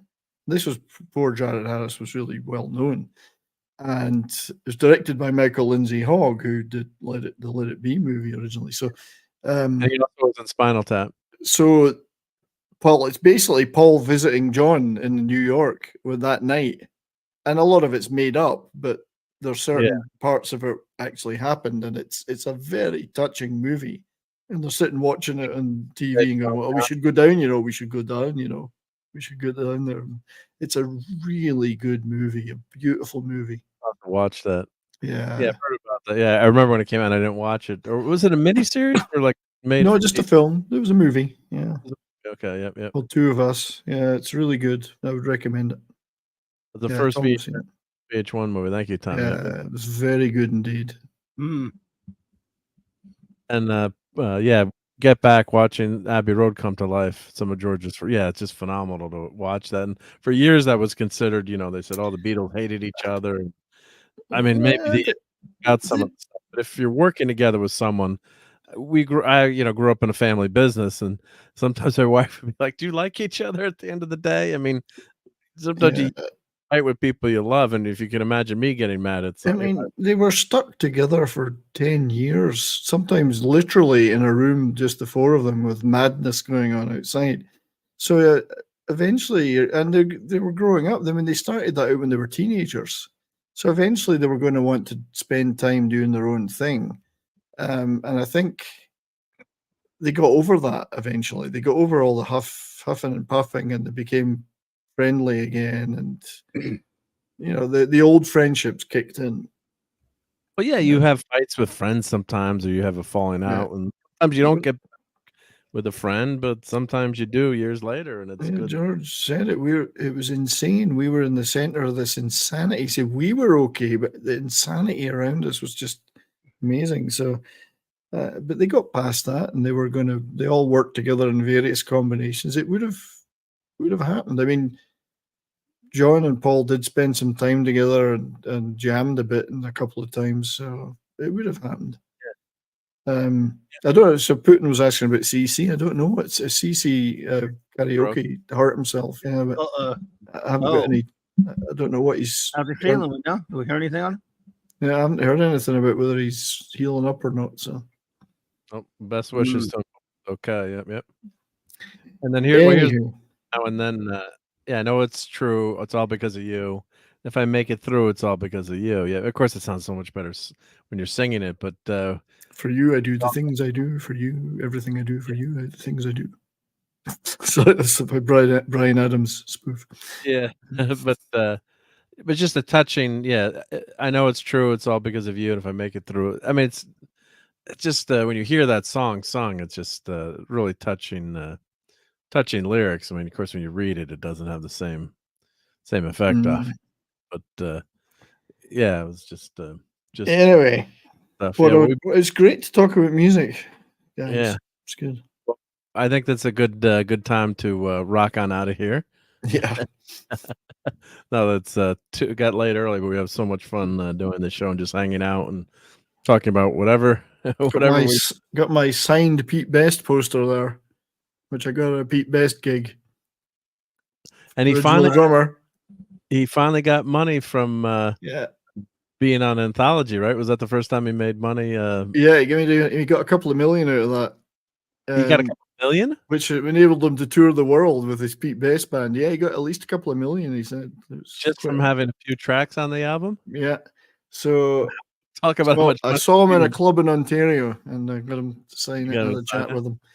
Yeah, it was a nice night. It was a good night. Yeah, because that messed me up. I heard there was a guy that was in the Beatles originally. There was a drummer. I'm like, what?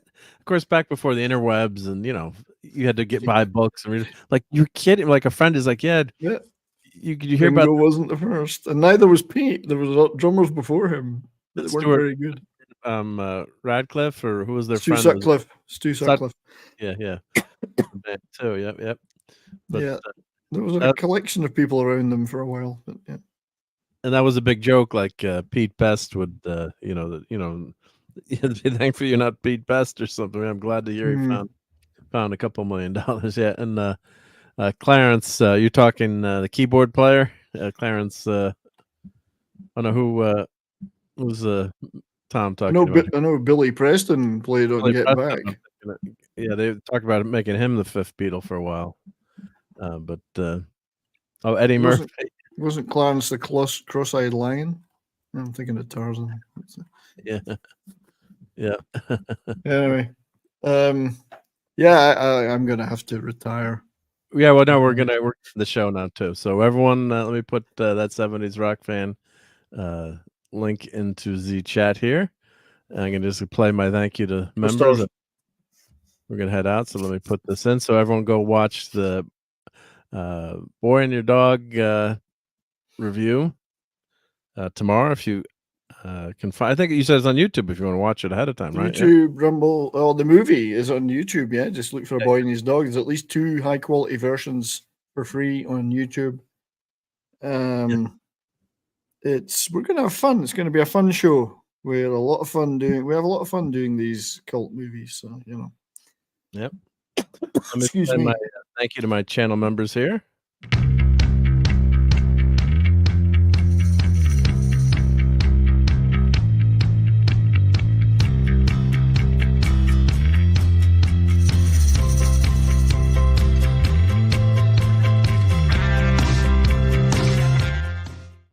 What a sexy bunch. Yeah. So thank you, everyone. I hit over 50 members. I don't know how that happened, but thank you very much, everyone.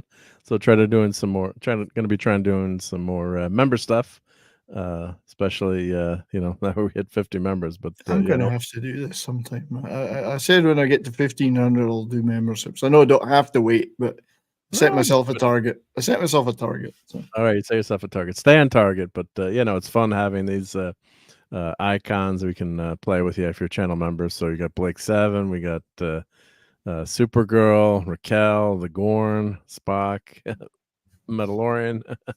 Why not? So these are all fun to have too. But we did the members chat stream this weekend, so I'm gonna try to keep making sure I do more stuff for members. But you guys are all appreciated.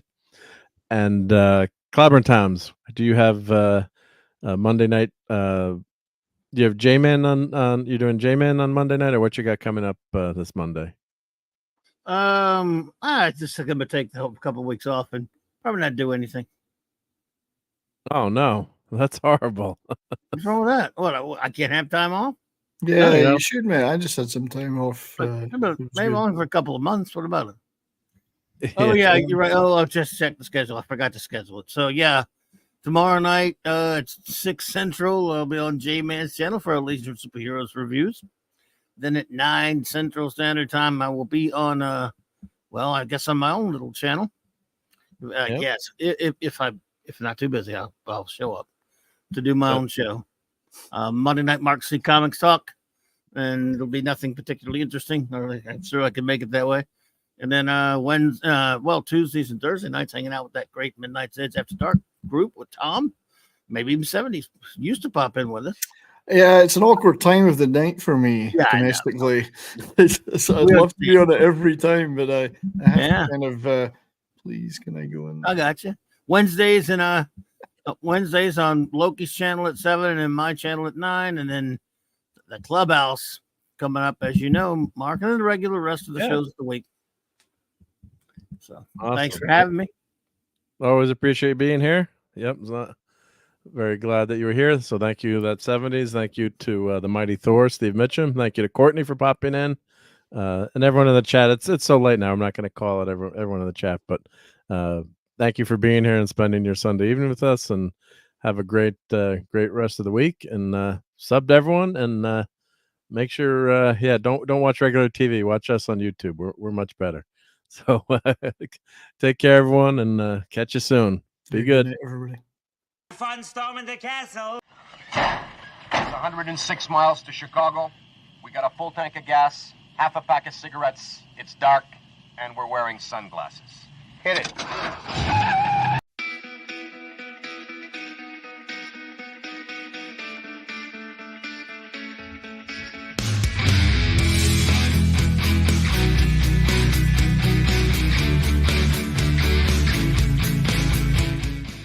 Still here?